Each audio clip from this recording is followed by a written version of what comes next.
Hello, everybody, and welcome to the Bearded Gear podcast. This is episode number 15 already, and I'm excited for this episode. Tonight, I'm joined by my buddy, Alex Steingraber. Alex Steingraber is the legend behind SPK, or Steingraber Performance Knives.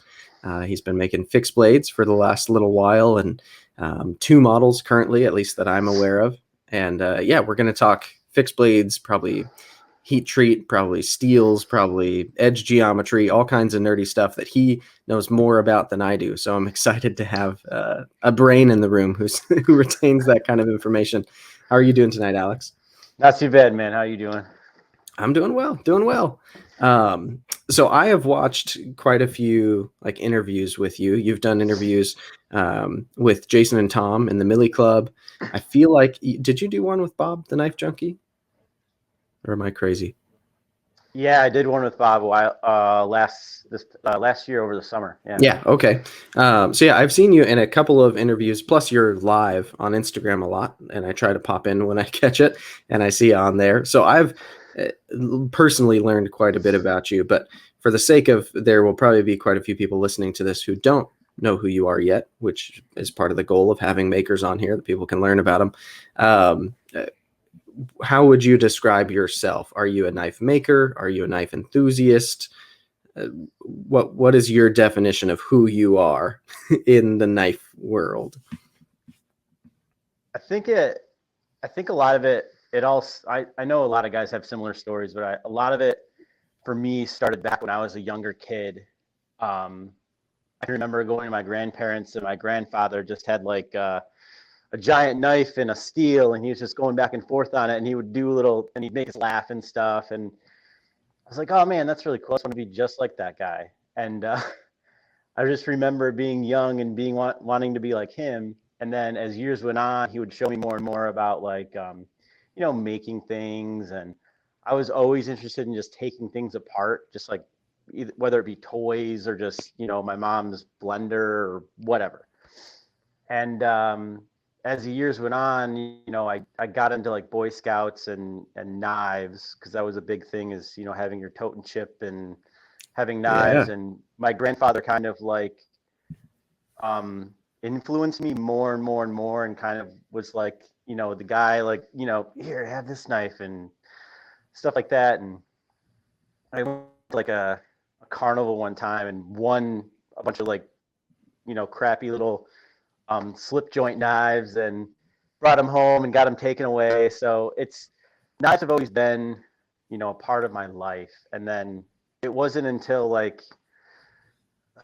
think it's like 5 years now, when I bought my house, and I was like, all right, I finally have a spot. You always need a spot, to do whatever it is. And I was just messing around, had this like bench grinder that was just on the, in the garage. And I was like, oh, there's a piece of metal.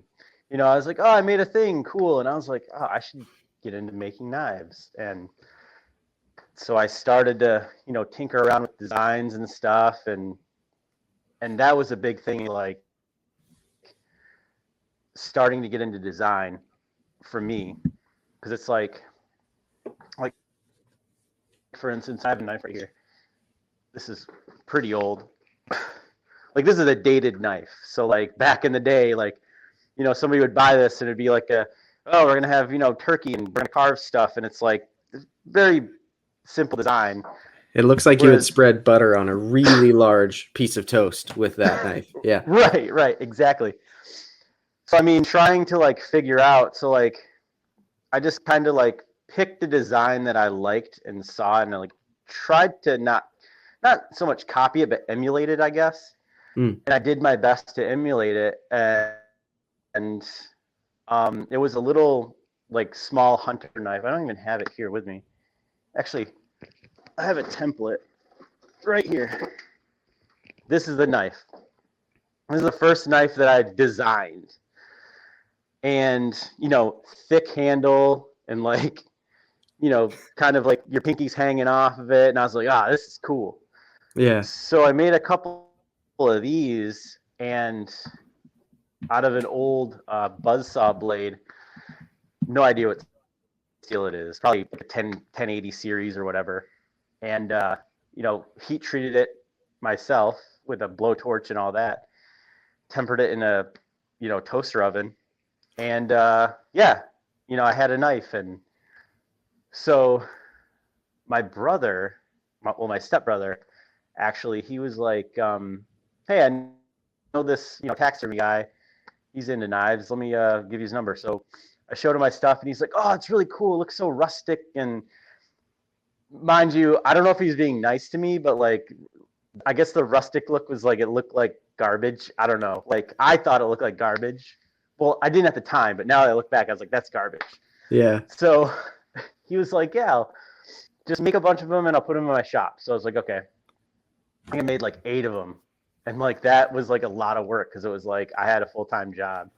I was working in an office and like doing that whole corporate thing. And I would come into the shop, work 4 hours, and, bang them out. So he had them in his shop, and like, guys were buying them and just collecting them. And I was just like, no, like, use them. So after a while, I kind of talked with him, because he was a small business owner. And then I also was just like, man, I would like to do this full time.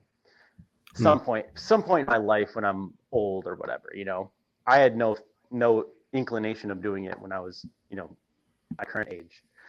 So then fast forward a little to a buddy of mine was like, hey man, why don't you like make a knife out of K390? And I'm like, okay. So in between that time, really quick, I got into the community and was like collecting, I guess. But I found myself like wanting those really expensive knives, like Striders and stuff like that, just for the different design aspects. And then I was like, why don't I reel it in and just collect the steel? So that's what I started doing. And that's why I fell in love with Spyderco, was because I wanted to collect steel, because they have such a wide range of steel. Probably the widest in production. Oh, yeah. Huge. And around that time, I was watching the whole edge retention testing thing sort of unfold. Like, I got right in as it started, and it was like really cool to see everything evolve with that. And then it actually helped me grow, I guess, as a maker. And so my buddy was like, hey, why don't you make a knife out of K390? So I was like, okay. So where's the box at? Somewhere around here. Anyway, I designed this knife. It's down here. Hang on. Should have pulled this out before. You're good. So I designed this knife, and I was like, okay, here it is. Here's the knife I'm going to make in K390. This is the original shark. I called it the Great White, and I was like, yeah, this is like a nice little EDC fixed blade, like super simple design. So I think I made 2 of these in K390, because the blade stock that I bought was like just enough to fit 2 out. So I made them, I pre-ground them, I sent them to Peters to get heat treated, and it took like a month to get back from Peters. I was like, man, that seems kind of long. So I got it back, finished grinding, everything, put the handles on it, used Terra for the handles. And then, I was like, I don't know how much to charge, like whatever you think is fair. So he gave me some money, and I was like, cool, that's fair. And then I sold the other one to a dude at work, and they both loved it. So I was like, all right, maybe make a couple more. So I made a couple more. I changed some stuff with the handles. And I think I sold one to a guy on Instagram. I can't remember his name. Mike Likes Knives or something like that. And then I made a design like this, but it was smaller. And I was going to call it the bull shark, because bull sharks are smaller than great whites. And I made 2 of those in Elmax, and a couple of people bought those on Reddit. And so once that happened, a couple of guys were hitting me up like, hey, I really like your shark design, blah, blah, blah. And I was like, I wonder if I can just like simplify this and make it all one thing. So I took the bull shark, and then I took the shark, and I just put them together sort of like this, and then just got rid of this part right here. Yeah. and still kept the same blade length of the Great White. And then I showed my girlfriend. I was like, is this like comfortable? She doesn't really know much about knives, but she worked in a kitchen and stuff like that. So I was like, Yeah. is this comfortable? And she's like, yeah, it's actually really comfortable. So I was like, all right, I'll make some. So I got a decent sheet of K390, started talking to some guys online. Before all this happened, COVID hit. And I was like, okay, so working from home, I was like, I think the one thing that is holding me up right now is heat treating. I was like, I have to learn how to heat treat. So I bought an oven, and this whole time I was learning about, heat treating, microstructures, steels, and all this stuff. And I ordered when COVID hit, and then everything just like stopped. And I was like, all right, well, I have some time, so I might as well just get really well read with everything. So, hopped on Knife Steel Nerds. Hopped on Knife Steel Nerds, checked that out, and then I read a bunch of just like papers and journals about heat treating, and I, dug up everything to back to the 1950s when they were first using cryo for just experimental stuff on stainless steels, and then Jeez. I got into everything with that and just read everything. Oven showed up. I heat treated 2 blades. This was one of them, and they actually came out fairly decent, like 63 HRC. And I was like, all right. Oh, and that same time too, I got a Rockwell tester off eBay because I was like, I definitely need to be able to test all this stuff. So Right. that happened, and then once I successfully heat treated something, I was like, all right, let's just try it again. So I tried it on a couple more K390 blades, and hit the hardness that I wanted to, and went through with the entire batch, and then kind of was doing my lives in between, and people were catching on, and I did a sign up before. I was like, hey, I'm going to have, 12 blades or whatever. If anyone wants one, just send me a message. I think that's about the time that I first met you, because that's when I contacted you and I was like, I want a spot. That's kind of the way that worked out. Yeah.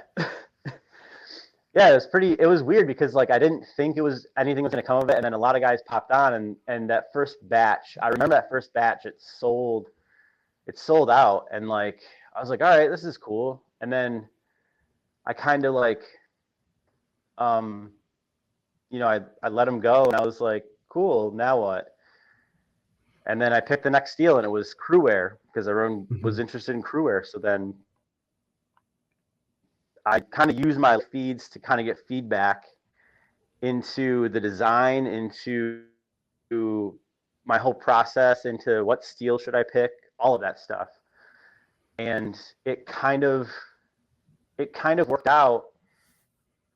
And then also showing people the process and being super transparent about everything also kind of helped out. Yeah. So I was like, I'm just going to keep going with this, and then we'll just keep doing this, and we'll see what happens. And now we're on, what batch is this? I don't know. I'd have to look at my paperwork, but it's been a lot of batches. It seems like not that many, but it's definitely been a lot. You've made hundreds of the Shark now, right?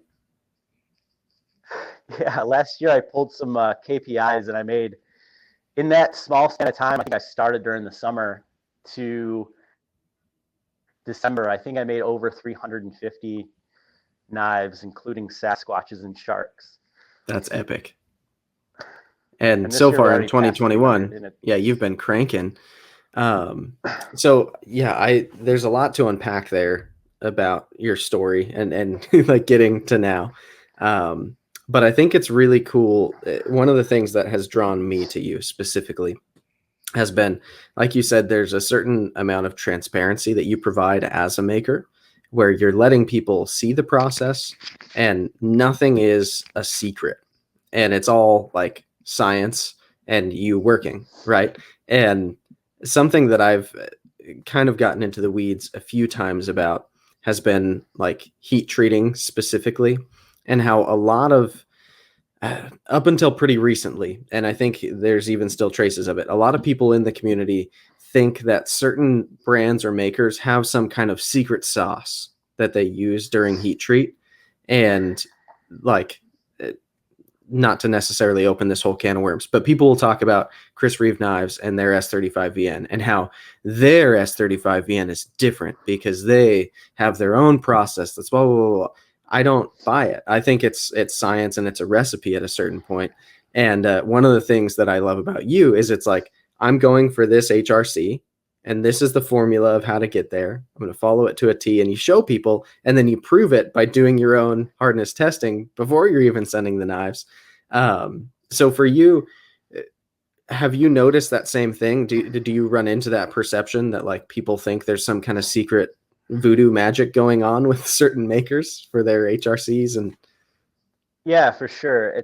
It was weird because like being a newer person, I guess, in the community, it's just like you kind of, at least I thought, like you kind of got to keep your mouth shut because there's a lot of people that are going to be like, no, you're wrong, and blah blah blah. And it's like that's fine. People can have their opinions about whatever, and I'm not going to, impregnate my opinions on people. But also, I'm going to go about it with a grain of salt for everything. Like, and that's what I did. Is like all the reading that I did was like, okay, these guys are hitting super high hardnesses. Let's start with that. They're hitting super high hardnesses, and it's just like all the reading that I've done. The only way to do that is to bring your temperature up in your heat treat. So you look at the data sheet. There's a range of temperatures, and then you'll see the HRC numbers that Crucible or whomever got, and you'll see within like a certain area they hit a high hardness. There'll be a tempering range, and then that's the HRC. But excuse me. What I found out is that they're hitting the high hardnesses, but then also a lot of people are dropping their tempering range, so like 300 to 400 degrees, and implementing cryogenics, whether it be liquid nitrogen, freezer, or dry ice. And it's just funny is like I don't know why people don't want to admit that that's what they're doing, but that's what they're doing. And I don't think it's a disservice to not tell people, but I also think it's kind of a disservice not to tell people, because like I could tell you my recipes for everything, but it's not going to benefit you because, and actually I'm a buyer, not a maker. Yeah. Right. Well, but also there's a good point. In the Millie 2 podcast, he told a story about cookies and how they followed this recipe to the T, and the cookies didn't come out perfect. Well, all the oven was different back then compared to now. All our ovens are different. I mean, if you had the same brand and same size, sure, it could be close, but there's going to be slight variations. Right. Well, the cookie on the edge of the sheet could also be different than the cookie in the middle of the sheet. And that's another thing I wanted to show is like, if I heat treat everything, each blade the exact same way, and then quench it the exact same way, and cryo it the exact same way, and temper it the exact same way, I'm going to get a variance of some sort. And that's what I did with earlier on blades is like, I would do one at a time, one at a time, one at a time, one at a time. They were all different. Not a huge difference, but enough. And measurable. So then, right. So then I was like, there's got to be like a difference, if you put them in batches. So I think I started with like 2 or 3 at a time. And I did that, and I would get differences. And then talking to different guys in the community, I was like, I could probably just do 3 or 4 at the same time, get that variation, and stick within a 1 to 1.5 point range either way. And that should be okay. Should be fine. I mean, if we're looking at production versus this, it's way better. But then if I did do it one at a time, it's going to take way more time. People want everything right now. And it's like, I had to find this like this middle ground to really meet demand, but then also stay true to what I was doing, which was offering, optimal or higher hardness heat treats Right. at a reasonable cost and, time frame. But to get back to your point, or your question rather, is like, yeah, I think a lot of people think that there is a secret sauce, and there's really no secret sauce. It's just, again, science, going back to the science of it. And if you raise temperature, your higher hardness to a degree, you can get, extra retained austenite and stuff like that. But and then optimal tempering range, optimal hold times, stuff like that. Definitely want to add cryo or some sort of, sub-zero treatment to your heat to kind of everything. But other than that, there's no, and the word custom heat treats thrown around a lot, and that's fine that people want to call it that. But I think the word optimized heat treat should be used more. I think that if you do a single batch for one knife, one knife in the heat treat, you're kind of optimizing that heat treat for that blade. You're not customizing it. Where a customization would be like you coming to me and ordering, the heat treat. Yeah, I want 61.5. Right. Right, exactly. So, and I just think that the words get mixed up and then thrown around, and then there's a game of telephone that gets played. And like the other day, someone sold one of my Sasquatches, my Rex 121 Sasquatches on Reddit, and they said, this is a custom with a custom heat treat. And I went on and I was like, all right, there's no custom heat treat. It's not a custom. There's And it like came 20, from a batch of knives that are all the same. Yeah. I was like, there's 20 more of these out there. So I was like, I just want to make sure that that's clear and, go on with your day. And he's like, oh, sorry, man, I changed the post or whatever. And I was like, no, you're fine. I just want to make sure that you're giving the correct information to people. No, that's a really good point. And that's actually something that I've had private conversations about before, because I think you're one of those people who words matter to you. And I appreciate that, because I also kind of operate that way. And we all make slips in language all the time. But I think generally trying to use the correct terminology for things helps in communication. I think that's a given.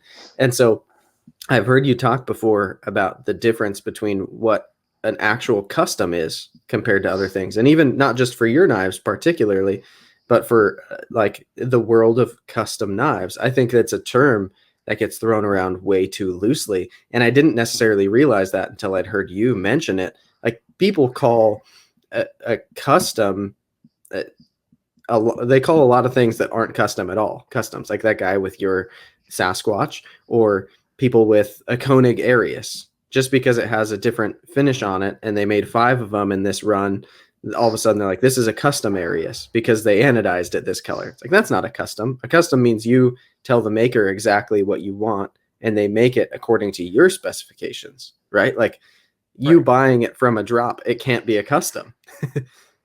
Right, exactly. And it's just like, I think if people listen to rappers talk, they'll understand what a custom is, because they get a lot of custom stuff made, custom wood inside their car, or, custom whatever. And that's custom because they go to the people and they're like, I want to spend some Benjamins, make this thing that nobody else has. Then there's idiots who say, I just got a set of custom rims for my Honda Accord. And really what they mean is they got a set of aftermarket wheels that company makes hundreds of thousands of. And it's like available at the dealership. They went in a Jegs catalog and just went to town. Yeah, that's not custom. Like, you customized your vehicle, kind of. Like, you made it different. You modified it. But even saying that as customizing it's an interesting realization to notice that word gets so wildly overused, and it's rampant in the knife community. Yeah, and I mean, again, if people want to they can call it whatever they want, that's fine. But I just want to make sure when it comes to my stuff that it's definitely not custom. I definitely am not using custom heat treat protocols. I'm literally, a lot of my ones are off the data sheet. they may not be the same ones that are directly on the data sheet, but it's somewhere in that range on the data sheet. So technically it's on the data sheet. Mm-hmm. And then, just utilizing certain lower end tempers and optimal hold times and stuff like that. And that's all it is. It's like baking a cake or cookies and experimenting. And that's another thing too, is when a lot of the guys that are really, really good at heat treating um, get the numbers that they do is that they test everything. They take little coupons and, cut them out, and they test a range, and you're building a protocol that's, again, optimized for that steel or for that melt, because it can, vary from melt to melt. Mm-hmm. And, companies like Spyderco do that. They do that kind of stuff. Mm-hmm. But where we run into a variance or a range is because they use massive ovens. And like you said with the cookies, is like some cookies could be done on this side or not done in the middle, and there could be a temperature range. I don't know what that is, but there could be. And Mm-hmm. I've somewhat proven that in the batches that I've done of like 4 knives or 3 knives in the oven. I'll get a range. It'll fall outside of my range that I'm getting, but it's still a good HRC, but because I didn't hit my range, I don't think it's a failure. I think it's another data point to then look at. It's a metaphor for life right there. I like that your perspective is it's not necessarily a failure, it's a lesson. And what's been interesting to me watching you over time has been the fact that you've been able to scale to now. I want to say your last batch of sharks was like 70 something knives. Am I wrong there? The last batch of sharks was total. There's 140 something, and I think I did 70 something of each. Yeah. So you're making a ton in volume compared to what you originally set out with. And the fact that you've been able to kind of scale it, and obviously I think there's a lot more in the future where it's, instead of talking 140 knives, maybe it's 1,400 or more. Like I think I would love to see that happen for you. But even already, for the fact that you're able to take it and take that onesie twosie process where you set out as like this nerdy enthusiast in your garage wanting to like nail a heat treat, and that you've been able already to apply that to these batches where you've done 140 in 2 different steels, and you're able to deliver on something that I think in a lot of ways, like talking to you, it sounds relatively simple, just being a good, legitimate heat treat process for the steel that your knife is in when you buy it. And yeah, it's missing in a lot of ways from production knives. Some people do better with it than others, but I just think it's really cool that you've been able to already scale that pretty successfully to where it's like that's an expectation of your brand, is you're a guy to go to if you want K390 or 10V or Crewwear, whatever the steel is, Vanex in this case, which we can talk about how you've got some of that coming, but that you're not just getting that steel, but you're getting it like really well done. Because I think some people also throw around anecdotal things a lot, like, oh, well heat treated S35VN is better than poor heat treated M390. It's like, of course, you idiot. Like, right. Yes, this hamburger is better than a flaming bag of dog poop. We all know that, but like, well heat treated M390 does perform better objectively, scientifically, than well heat treated S35VN by certain metrics, if you're measuring for certain things, right? And so I like the idea that you take all of that like question out of the equation of the super steel argument by using the coolest steels available right now, and you prove that you're doing them right, so that it's like you can actually get one of your knives and go out and use it and see what the steel really is capable of. It's not like, oh, well, it's 3V, but who knows how they did on the heat treat, so how can we really compare it? Like, it's right. Nice that data is there. Yeah, and that's another thing too, is like the whole testing aspect of it, because like you can have really hard steel that's just not poorly heat treated, but it's not heat treated in the best way, but a lot of people don't see the testing that I do behind the scenes, and like I do send stuff out to guys in the community to test stuff, guys that I trust. Is like I don't have a ton of time to do a ton of cardboard cut testing or whatever, but I do send it out and I do, get feedback, and I do break stuff to see. Like I want to be able to see what's going on with, my knives. So I do all of that, and each coupon that I test, I'll hit a certain hardness and I'll be like, all right, time to break it. So I'll break it in half and I'll take a look at it. Yeah, no, a microscope and, etch it and all that stuff. But, you can see, but also too, it's kind of, and I don't want to speak out of tongue, but I've heard other well-known heat treaters say this. It's very, very difficult, or not very, very, very difficult to kind of blow out the grain in a CPM steel or a powder steel. At least I've read Phil Wilson say this in blade forums in some of his writings, and looking at his heat treat protocols, because he has a few of them up on his website, he goes to very, very high temperatures and then does like different tempering ranges that like I wouldn't even think of, and gets like a well-performing knife. And like, excuse me, I don't try to mimic that, but like I go fairly high compared to a lot of data that's on, like, say, Knife Steel Nerds or, other guys that have been heat treating a long time. And I think it's like not so much my personal preference, but like also I feel like a lot of guys that do buy my knives are into sharpening. And that's a big thing, is like having a well heat treated steel and a hard steel is so much fun to sharpen. Like it's a lot of fun. And having the correct abrasives is it's just a pleasure. And knowing that you put that edge on there and then just, doing your thing is like, as a knife owner, is a rewarding thing. Yeah. And then as a maker, seeing somebody be able to do that and be happy about it is a rewarding thing. Yeah, I in one of my most recent episodes, I was talking to Thomas Moore, who I know you obviously know, and we were both kind of just sharing our experience that like there's levels to the knife hobby, and I think one of the levels that people get to is sharpening.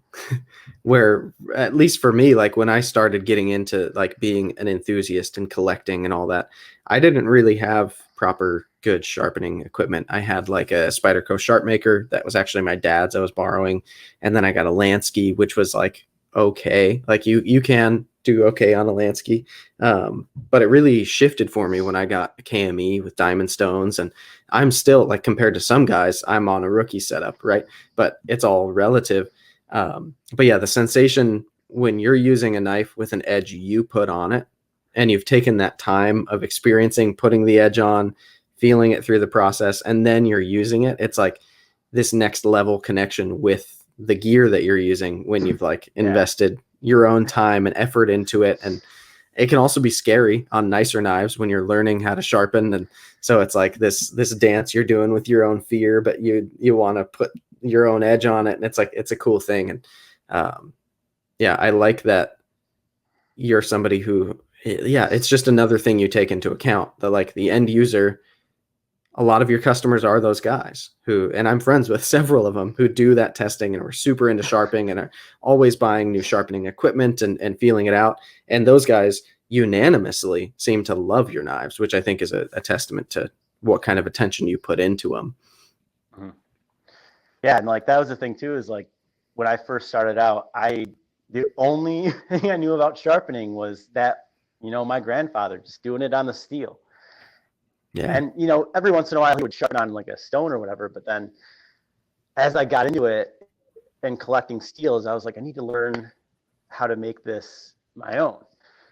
So then, like you said, I got, the Spyderco sharp maker, I got the Lansky, and I was putting like hair popping edges on it.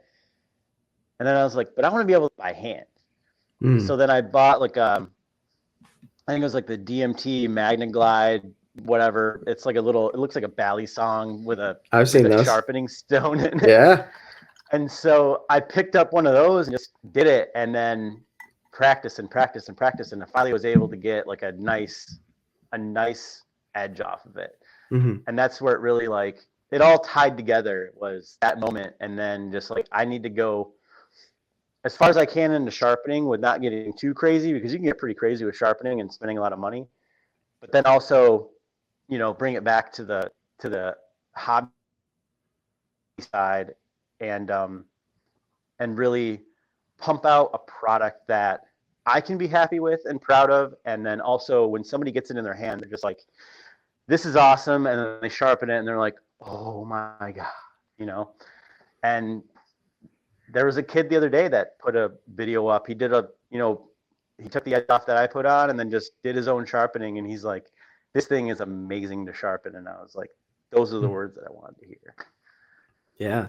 I was when I was at California Custom Knife Show this year, I was talking, I don't remember, now I feel bad. I don't remember which maker it was, but I was at their table and I made a comment just from feeling with my fingertips that their knife was very thin behind the edge, and I complimented him on it, that his grinding was consistent and got that thin. And he was like, to be honest, it's kind of a selfish step for me because it's way easier to sharpen knives when they're thin behind the edge. And it was funny. I hadn't really thought about that, but he's right. So in terms of like blade geometry, maybe we can kind of go down that road a little bit. Another thing that I think points to the performance of your knives is that you are very geometry focused. So like my shark that you made for me is under 10 thousandths or right at 10 thousandths behind the edge. And it's one of the nicest slicing knives that I've ever had. And just the other day, my buddy Kyle, who I loaned this to, did his full review on it, DTOM Knives and Gear. And Yeah, that I was one of the watched things, that. It like was good. even just cutting through paper, this is still the original edge. I think I've just stropped it. But yeah, he just putting it through paper, it was like a light bulb going off for him. Like blade geometry is something that I think gets tossed around a lot at this point, and a lot of people say behind the edge, BTE, like it's this whole thing. I heard a maker the other day.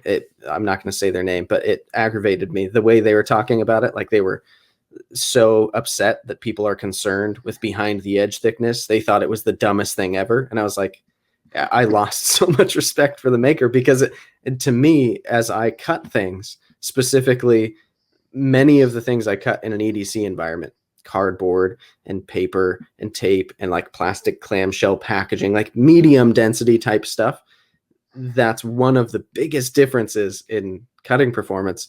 So for you, was that like just a logical thing when you set out to make knives that you already knew you wanted them to have like thin blade geometry, or did that come from all the studying, or how did that?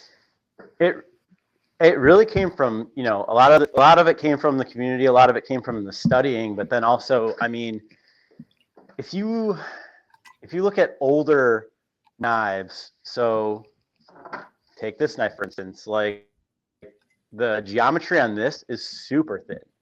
Mhm. I could measure it. It'd probably be around 10 to 12 thousandths or whatever. And then I picked up in this whole thing, I picked up a Robeson cutlery company. If you have time, just look them up. One of the oldest cutlery manufacturers in the world at one time. But their kitchen knives were just super thin. And then I also have a slip joint of theirs, super thin. If you look at GEC, super. So it was. And I didn't want to go too thin. Like, I didn't want to go 7 or 6 or anything like that, because I did a few regrinds and I tested it. Like, yeah, the steel's going to hold up, but you want to be some middle ground. And I think Mm-hmm. in doing regrinds, it really helped me out, because a lot of guys were like, I don't know what it should be reground to. And I was like, all right, let me just do this. And then if we need to go thinner, we'll go thinner. Mm-hmm. So I think I started at like 12 thousandths behind the edge, did a bunch of testing.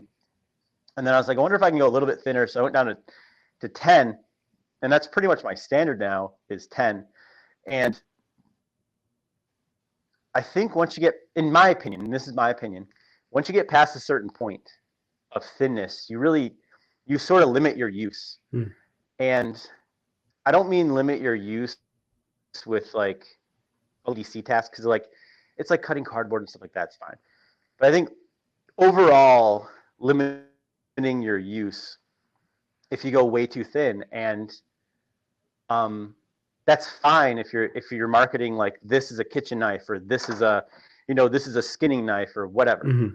I think that's perfectly fine. But I think if you are marketing an EDC type knife, all purpose, yeah, and if you're going super thin, then you can limit your use, and then the person using it is like, well, this is EDC, I could use it for whatever, and accidents happen and so on and so forth. But I think 10 thousandths for me is a really good range, a really good number to hit, between 10 and 12. And yeah, I mean, thin geometry is going to cut a lot better through a lot of materials than something that's thicker. And it'll cut for longer too. Like I find it also helps for edge retention. It definitely does. And I have another theory about that in a second, but this knife has no edge on it, and I mean, you can still cut through the receipt. But my theory on that is like, a lot of guys will sharpen to 15 degrees per side, a very acute angle. And they do it on a lot of the EDC knives because they're super, thick behind the edge, 20 thousandths or greater. But I found that if you have a very thin geometry to begin with, then your angle kind of doesn't, I don't want to say it doesn't matter, but it matters less. So all of my knives are ground very thin, but then I throw a 20 degree per side angle on everything. So we're at 40 degrees overall, and I'm still getting great performance out of it. So for me, it's like, my theory was, you're thinning the edge if you're going to sharpen at 15 degrees per side. Yeah, it's going to elongate your edge retention. But what if you already had a thin blade to begin with and you sharpened at 20? Like, would there be a huge difference? I'm sure there would be if you tested it and all that stuff. But like, for me, it just made sense, and it's going to make that edge a little bit more stout. If we could, jump in a microscope vehicle and look down at that edge, like, it's going to be a little bit more stout and be able to take certain forces, but still it's thin enough that it's going to cut through a lot of stuff. I mean, I do a lot of live tests without an edge even on it, and I'm still cutting through cardboard and receipt paper and phone book paper, and there's not even an edge on it. So, I mean, I'm not saying that I'm right, but it makes sense to me. Yeah. Well, no, I think that, like, correct me if I'm wrong, but a lot of your like apparel and stuff even says like geometry cuts. That's kind of your thing. And I think that plays right into it. If literally the geometry of your blade alone is enough to cut a receipt without a finished edge on it, like, the geometry is cutting. And if you take something with much thicker stock and a thicker behind the edge number, it just wouldn't do that like your knives do. Right. And yeah, I think that's a good indicator in and of itself. Like, if you remove the edge, how does the object travel through another object? And I think thick blade stock kind of has its place too. Like, sometimes it's just plain fun, or if it's like a chopper, then yes, you need weight, and like all that comes into play. And like, one of my favorite knives is my Demco 8020. This thing is laughably thick behind the edge compared to the Shark. Like, they're polar opposites of one another, but I don't expect it to slice like I expect the Shark to slice, Right. And I think the philosophy of use behind a knife like this is frankly pretty different. Like, I've batoned with that folding knife numerous times, and it's great for it. It's just a beast in that way. Whereas like this, I don't think you've set out for it to baton with. nor would I with it. Like, this is a slicer, you know? And I think that's cool that like there's an honest approach to what the knife is and what it's supposed to be. And then you've created the grind that, based on all of your own experience and testing and all of your nerdy sciencing out and just researching everything you can, like that's the solution you've come up with. And it works really, really well.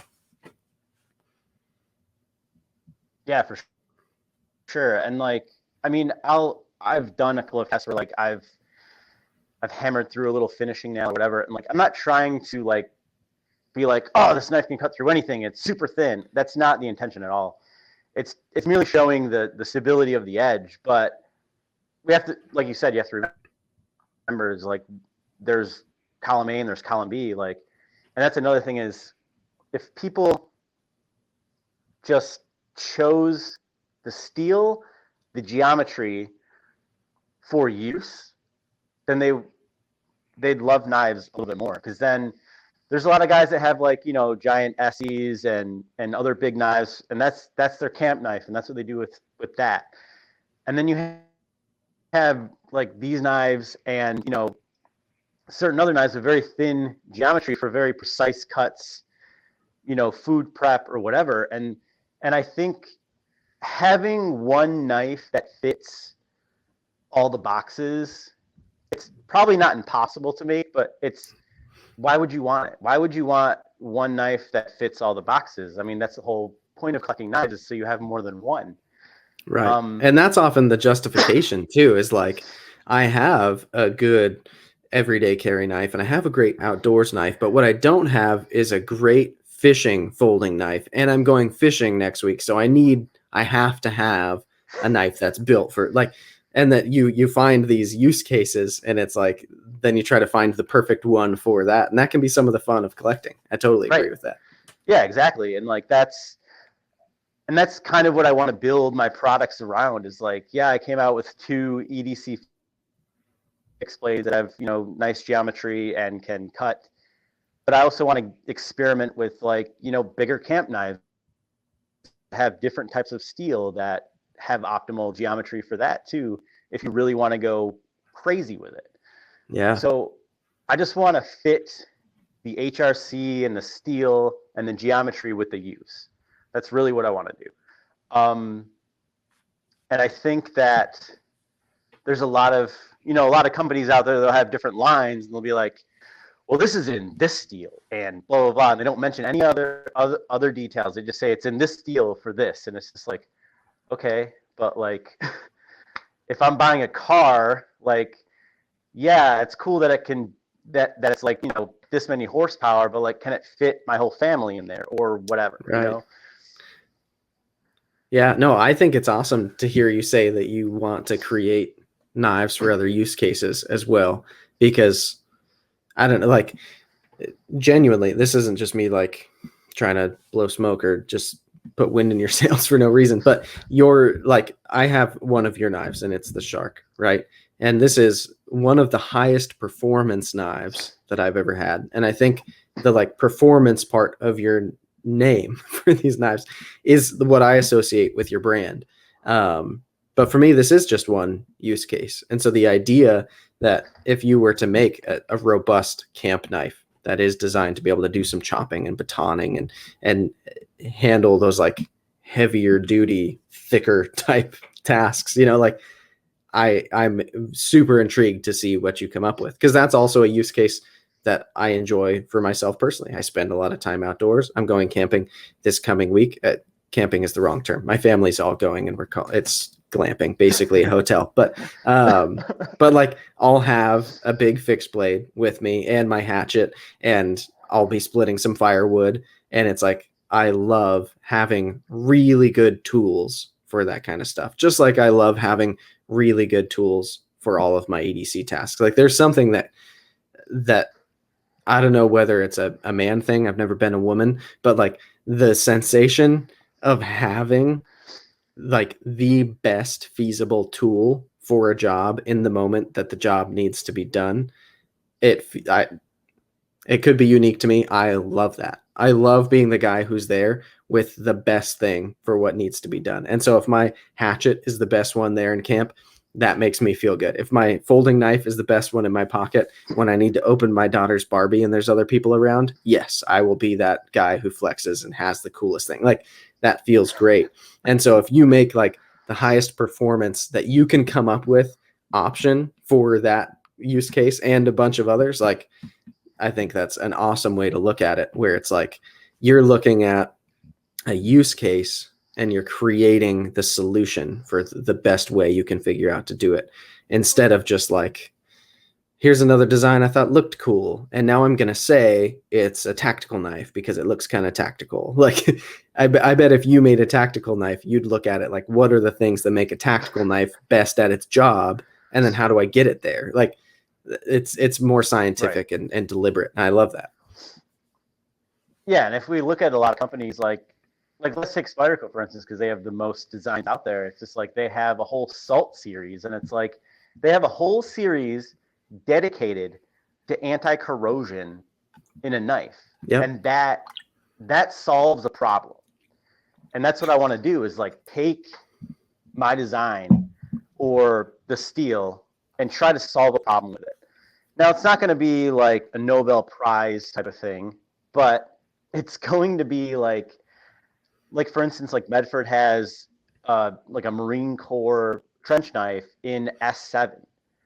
Now, if you don't know what S7 is, it's like one of the most highest impact resistant steels that you can get.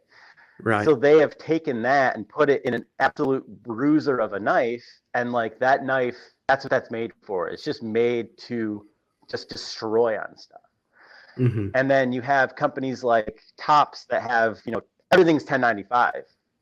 Well, that doesn't really solve a problem. It's just you have 30 that's different what you designs use in 1095. So if you threw in 3V somewhere, like, you'd probably do a little bit better in certain aspects. Or if you threw in, and that's a great example. Like, I have a Tops 10 Imboca Puko, and it's a great little Puko bushcraft style knife.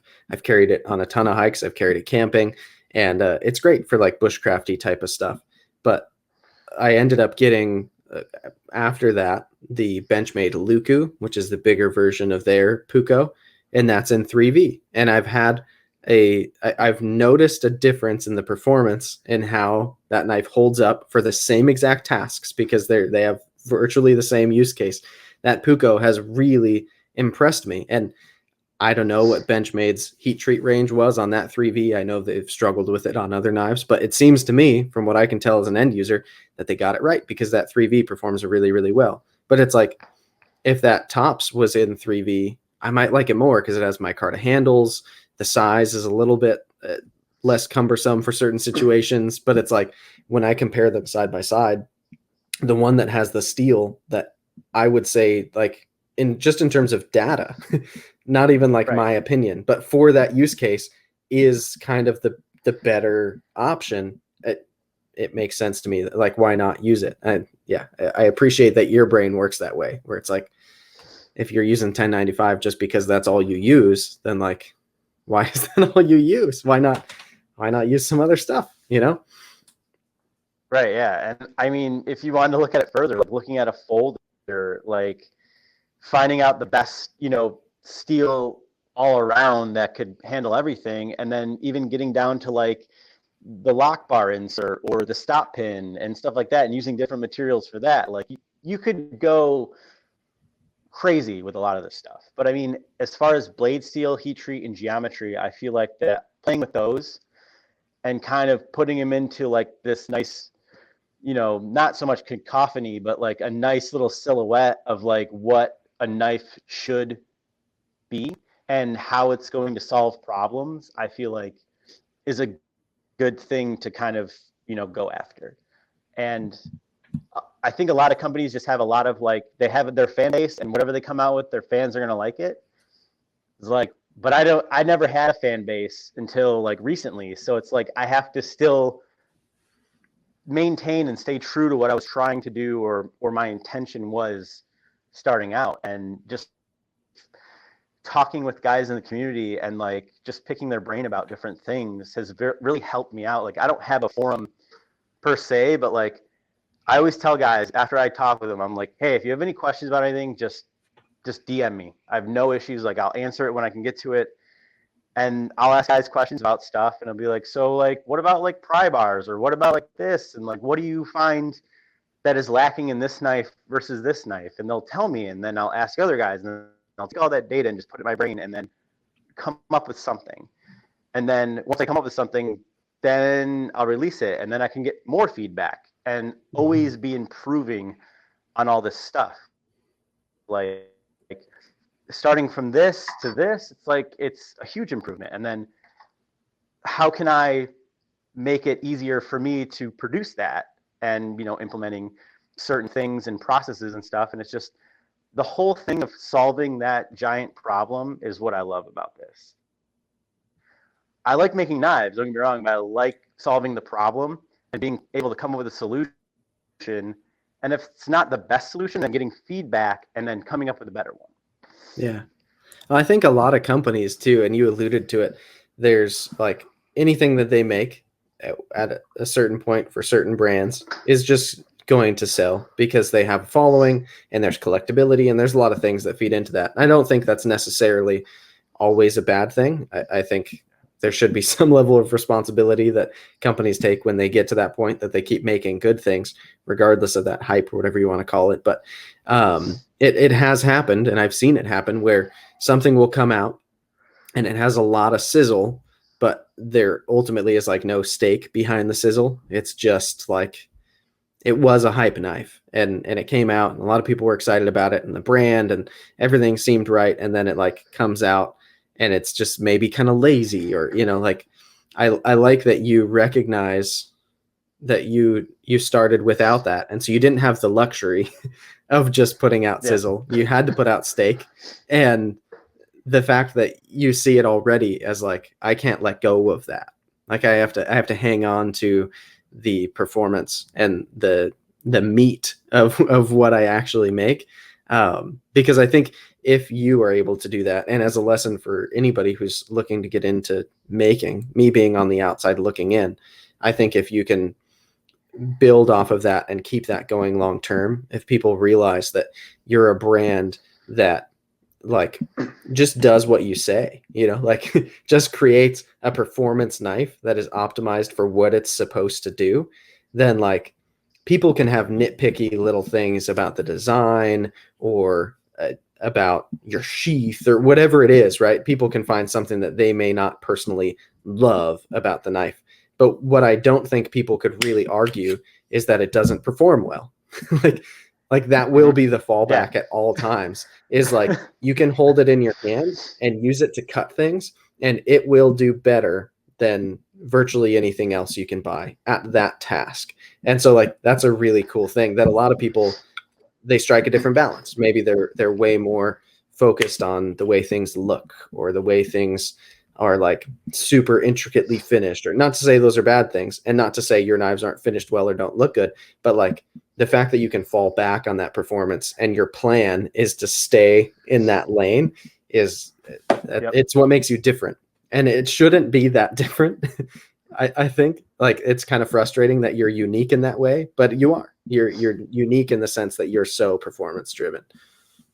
Yeah, it's funny too, because like not a lot, like a few guys that have bought my knives they also dabble in like the high-end custom world, and then they'll get one of my knives and they'll be like, well, I wonder if you could change like this. And I'm like, I could, but I'm not going to.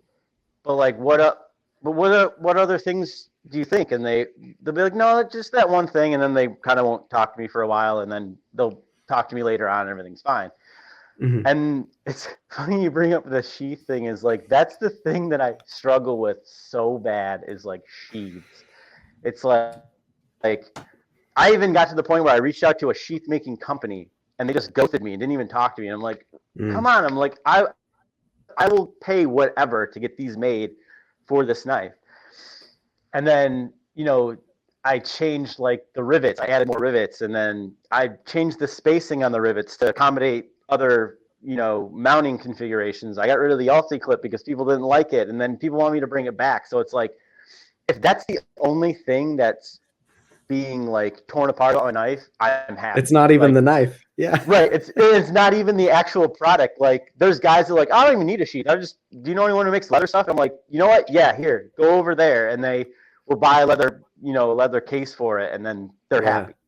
So funny And thing it's on like, that line too, not to totally sidetrack yet, but I just got this back from Kyle, and then I wanted to make sure I still had it while we were doing this, and I'm going to take some more pictures of it, but I'm about to send it to a buddy who does leather, and he's going to make me an appendix carry leather sheath for it.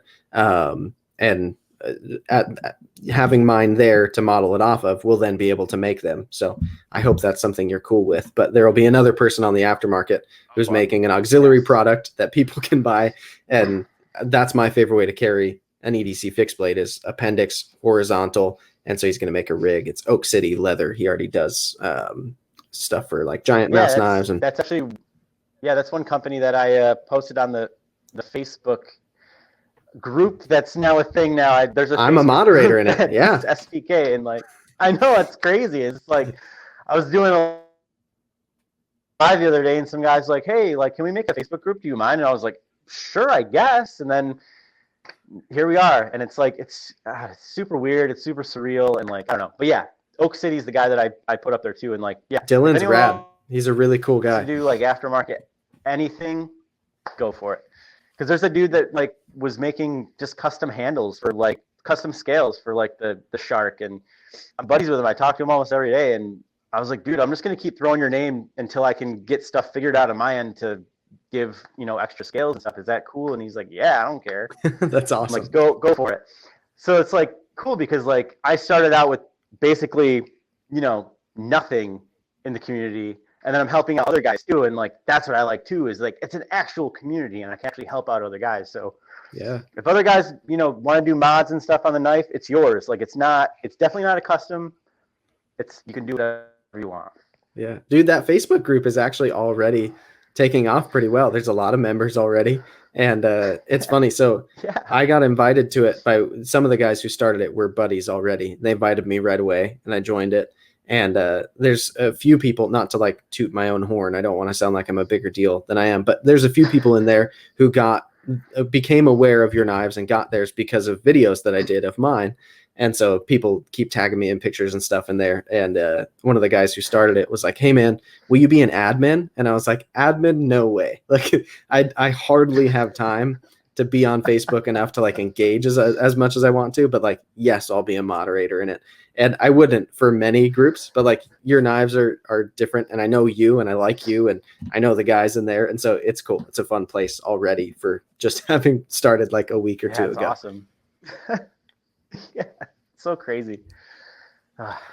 So for you, obviously there's the Shark and the Sasquatch. I feel like we've talked a decent bit about the Shark. The Shark is the one that I have in Van X, which we can talk about Van X coming as well. But for you as a maker, between these two models, do you see that they're a different approach to the same philosophy of use, or do they have a pretty different use case between the two of them? I think they're the same approach, but funny story about the Sasquatch is that, so to bring the stake, I had to really bring the stake. So when I was doing the crew wear, I think, I also bought a bar of Rex 121. And, I saw a few guys working with it. Phil Wilson worked with it extensively. And I was just like, it can't be that bad. So 1,000 belts later on the grinder. Yeah. Oh my God.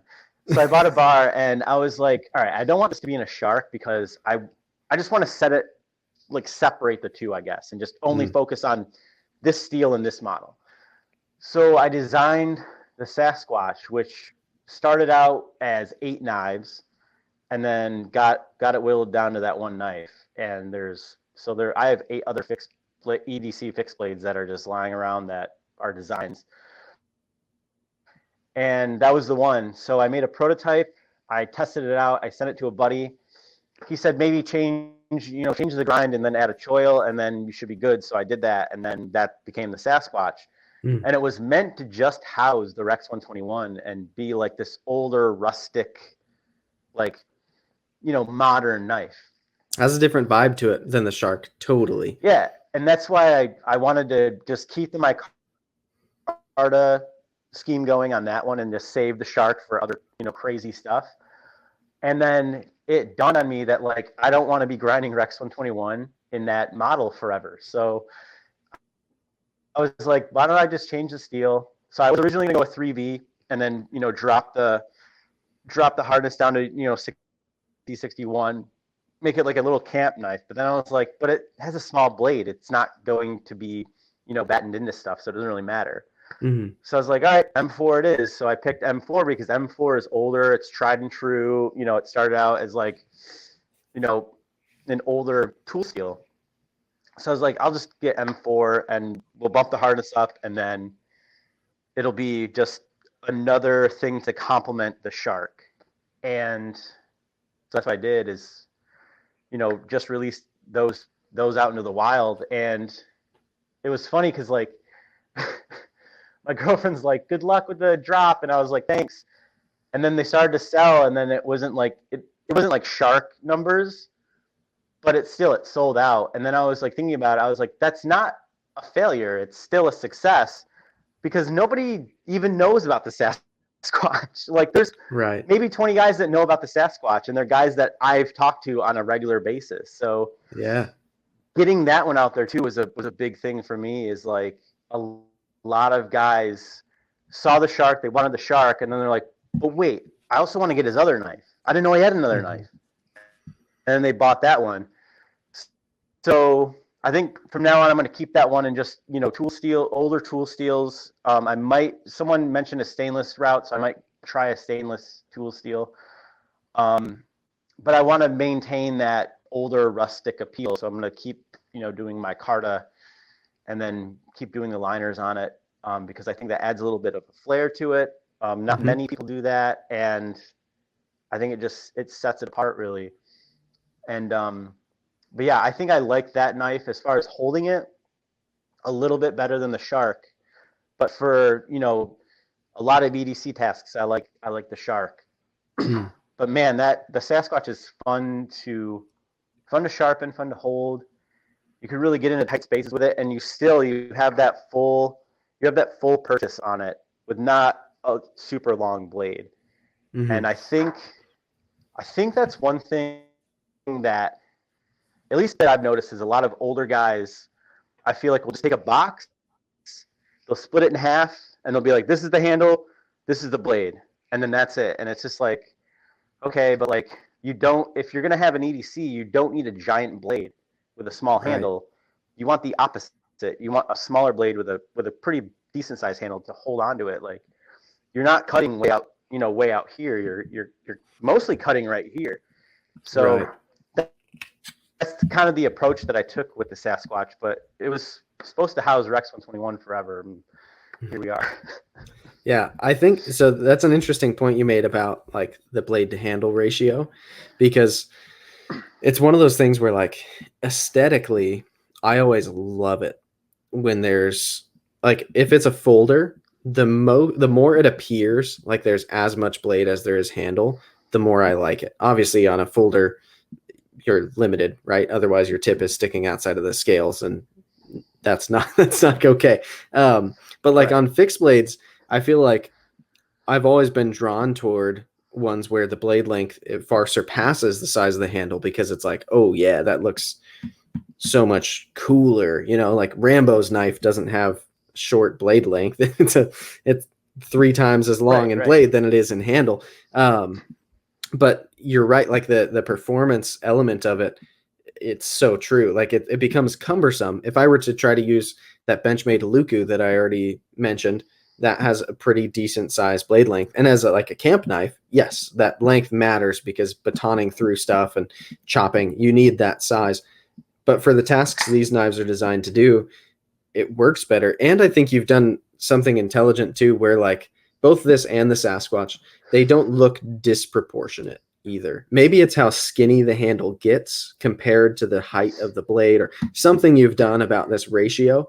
It doesn't look awkward to me. Whereas a lot of the time, like when I think of the offenders of this, I think of I I love ProTech knives, but they do this thing with one of their out the side autos. I want to say it's called the Sprint or something. And they make a California legal version of it. Maybe it's even just the Newport, or I don't know. Oh But yeah, they like make the Kershaw one is like that too.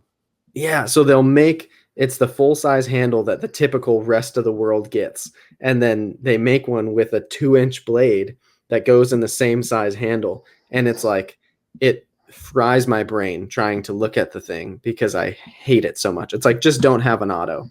If you like, Right, if yeah. that's the one you're willing to carry, like stop. I can't stand it. And that And it's sounds like harsh, but one design that I think is the most brilliant design in a knife and that's comfortable is the Native 5. Is like if you look at it at first glance, like blade to handle ratio, it looks like they're similar, but there is actually more handle technically because you have that because the fourth finger choil, choil. yeah. So it's like that's what really appealed to me in my brain is like you can kind of trick people into thinking that it looks proportionate, but then actually if you measure it from, where Where you're the actually scale gripping, ends. Yeah. right, then you get a little bit larger. And I think a thing that really bothered me with a lot of EDC in general knives was just my pinky would hang off and it just annoyed me so much. I'm like, why? And then people would add like a lanyard on there and it's just like, no, just make the handle bigger.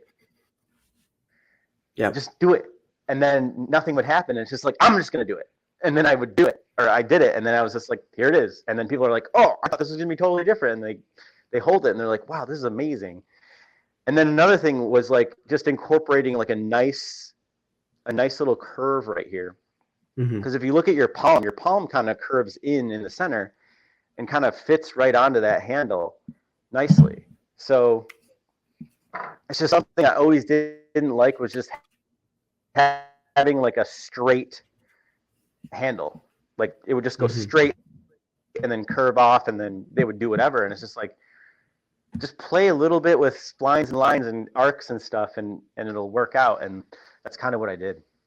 I dig it. Yeah, I think it's funny because there's so many knife designs and so many knife designers and there's so many approaches to it.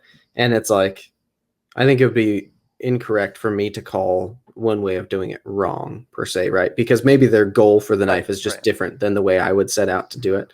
But I do find that I appreciate people who look at it in a functional way. Like we're also in kind of a golden era. And I've said this a couple times recently where like, it's possible to get a knife that has fantastic ergos, fantastic fit and finish, fantastic grind, fantastic materials. Like you can have fantastic across the board in even some relatively low price points in this day and age because things have trickled down so much.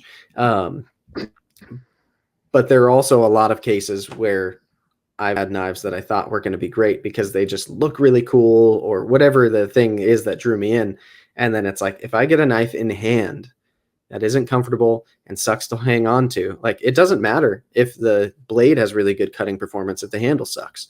That's like one of the biggest killers of a knife is if the ergos are bad, then I will not carry it. Even if it excites me to the end of the earth, I'm not going to end up carrying it and using it and loving it because it sucks in hand. And a knife is designed to go in your hand before anything else.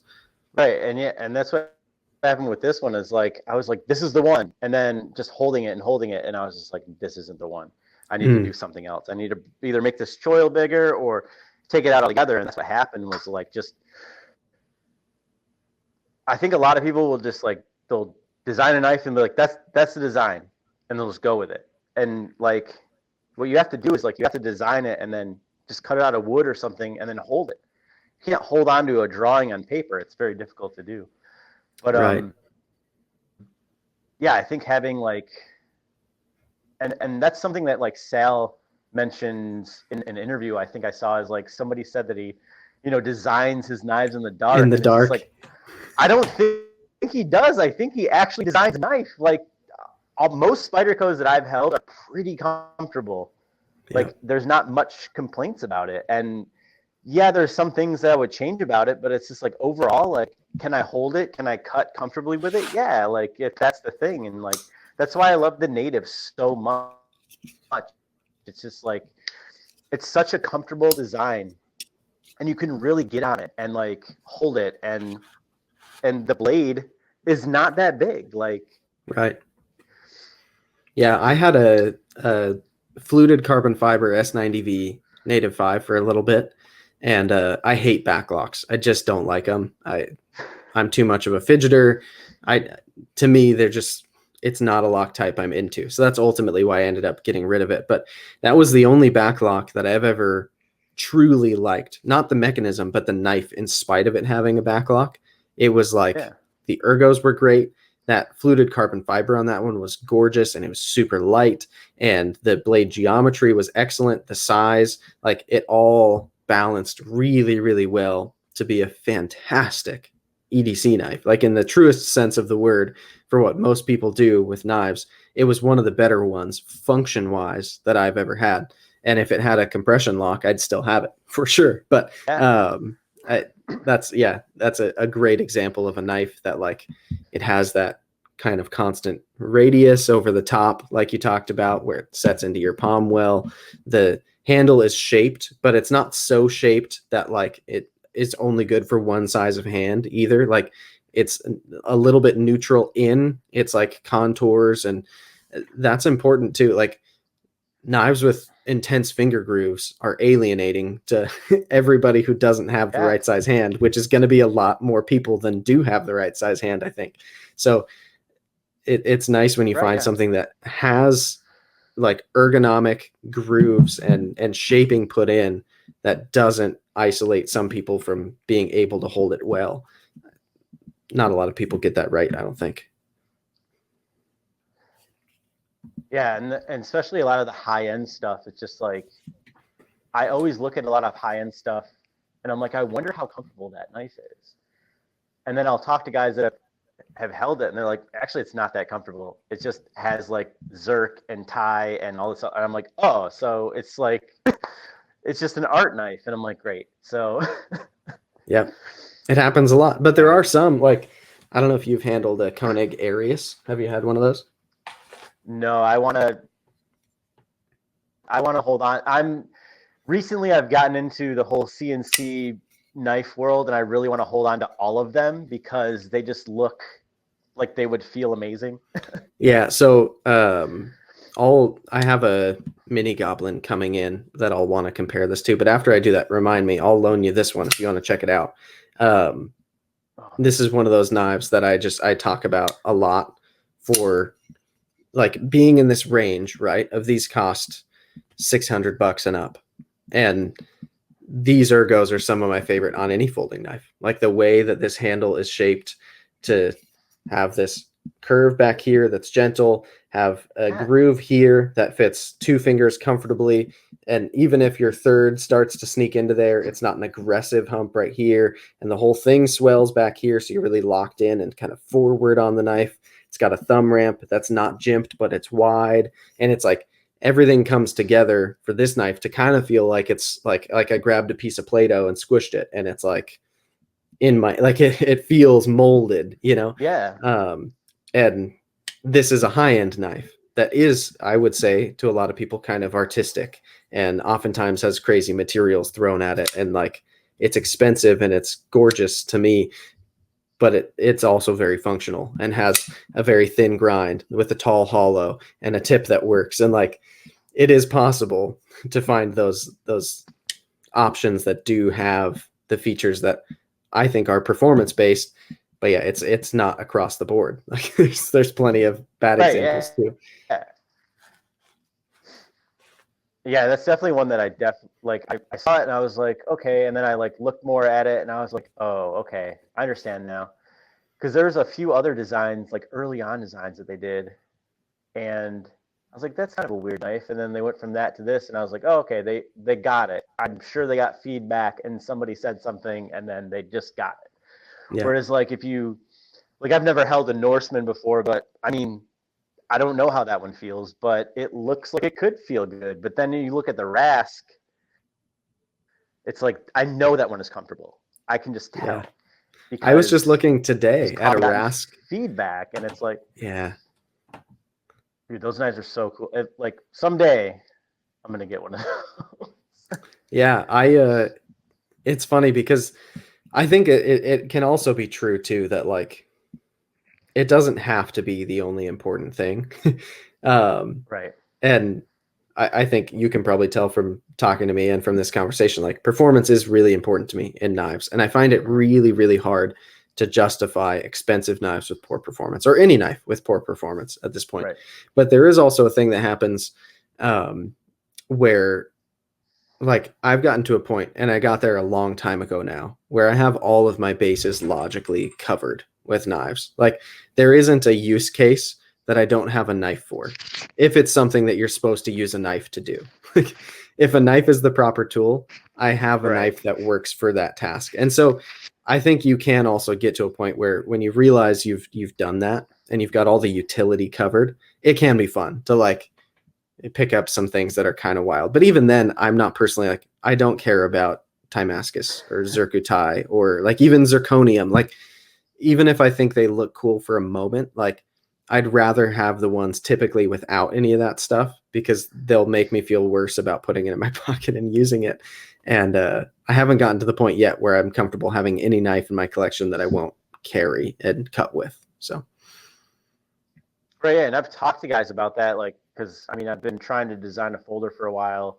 I've been purposely going slow on it because I don't have the capabilities yet to make something like that. But I've been talking to a lot of guys, and they're like, "Oh, yep, tie everything, this, that," and I was like, you know what? Like, what if I made it out of 771 aluminum? Like, that's almost as strong as titanium, and it's actually lighter. So yeah. I feel like, and it's like anti-corrosion and all this, and like it's and the show scale. What if that's like G10? And there are a bunch of materials out there that don't cost an astronomical amount of money that still will fit the same purpose for the knife.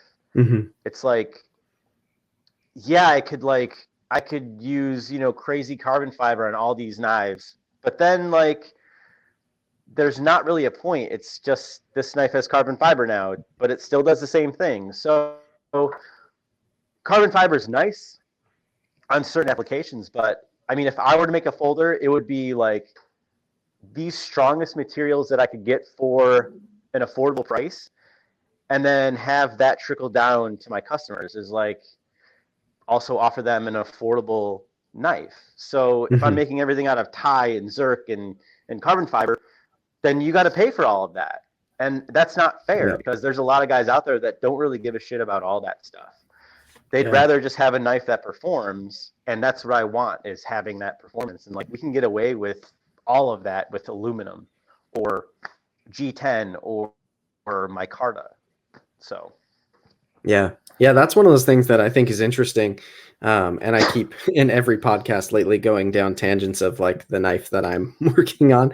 And I can't share everything about it yet, but like that's one of those fun decisions, I think, for me, just a designer, not a maker. It wouldn't be right for me to label myself a maker, but to choose in the production process, even like, what do we want this to be made out of?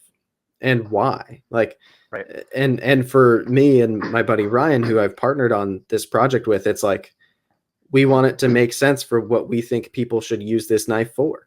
So let's pick a blade steel Yeah. that is at the very least well balanced for that and a good performer in that segment. And then let's pick a handle material that we would like to use in that application. And let's pick the pocket clip style that will be best to use and that we would enjoy. And it's like you have to pick the things that, at least in my thought process, like that I would want to use. Like, what are my favorite things to actually Yeah. put in my hand and hold and cut with? Because that's what we're making. And it is easy though to like, what would be the coolest one we could possibly build? Like, what if we use And a that's what Fordite show scale and like a Zircutai clip? And why? Like maybe down the road if we and get that bored. yeah. And that's what I feel like a lot of, again, custom makers jump into is like what is the most expensive materials on the planet? I'll take 7 of those, and then what's the cheapest blade steel I can get? I'll take that. And Right. then they make a knife out of it, and it looks cool, but then you have, and I'm not knocking S35 yen at all, but then you have a knife with S35 yen that has $4,000 worth of materials in it, and it's just like, Right. And maybe it's okay, 154 cm. It well, might not even be S35. right, exactly. And it's just like, okay, like, could I get a little something? Can I get some wear resistance or whatever? Right. And it's just like, I want the blade to speak for itself, not what it's made out of. Like, I'm not going to make it out of, dog poop or anything, but like, we're going to use, tried and true materials that are used in, aerospace. Like, aerospace uses aluminum. It Mhm. works perfectly fine for a lot of, it's in airplanes. So, I mean, just, again, like you said, finding the materials that work for the knife, but materials that work, not ones that look good. Because you Yeah. can make it look good. That's not the hard part. The hard part is finding the materials that work and that will last. And that's, again, another approach that I feel like a lot of guys that are up and coming are going to run into. Because I'll tell you what, this M390 train and this titanium train can only go so far until it's just, it's done. I mean, there's a lot of, like, take Bob Levis, for instance. Like, his knives were the most sought after for years, and I mean, I don't know if they are now, but I know that they're still $2,000, and they're not a Right. $2,000 knife. So I think it's going to get to a point where there's going to be a few makers surviving out there that use high-end materials, but then everyone's going to get kind of tired of paying, $1,400 for Thai and Zerk and Damascus, and they're going to hit that point where they want some sort of performance or some sort of knife that, and I'm not saying it's going to end completely. There's still going to be hype and Right. all this other stuff. It's going to be around. But I If feel if like, D2 still exists and it's still getting thrown on a lot of things, then it's proof that things can be hard to kill in the exactly, world of knives. Yeah. exactly. And yeah, and that's my approach, is like, not so much taking from Spyderco, but like offering as many blade steels as I can, because each blade steel has a use. Mhm. And then the materials, as far as the handle and all that stuff, I mean, yeah, I could go crazy with it, but like, I don't really have to go crazy with handle materials, or I don't have to go crazy with, titanium or whatever. I don't have to, because you're not using the knife to just, I hope you're not using the knife just to take pictures of, Yeah. but that's not what I'm here. It's not Steingraber picture knives. It's Steingraber Performance Knives. So I don't know. I'm strongly considering going down the aluminum frame route and just having, like a steel lock face and, over travel stop on it. Like, Yeah. that's the route I'm going down, because it just makes the most sense to me.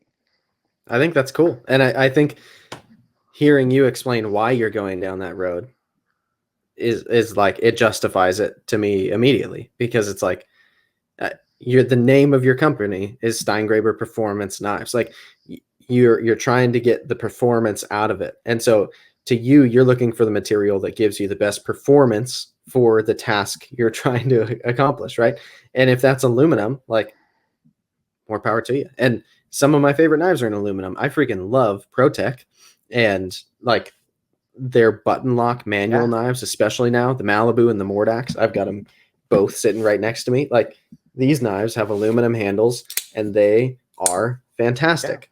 They're absolutely wonderful knives. Yeah. And like, I've never had an issue and with the handles being aluminum.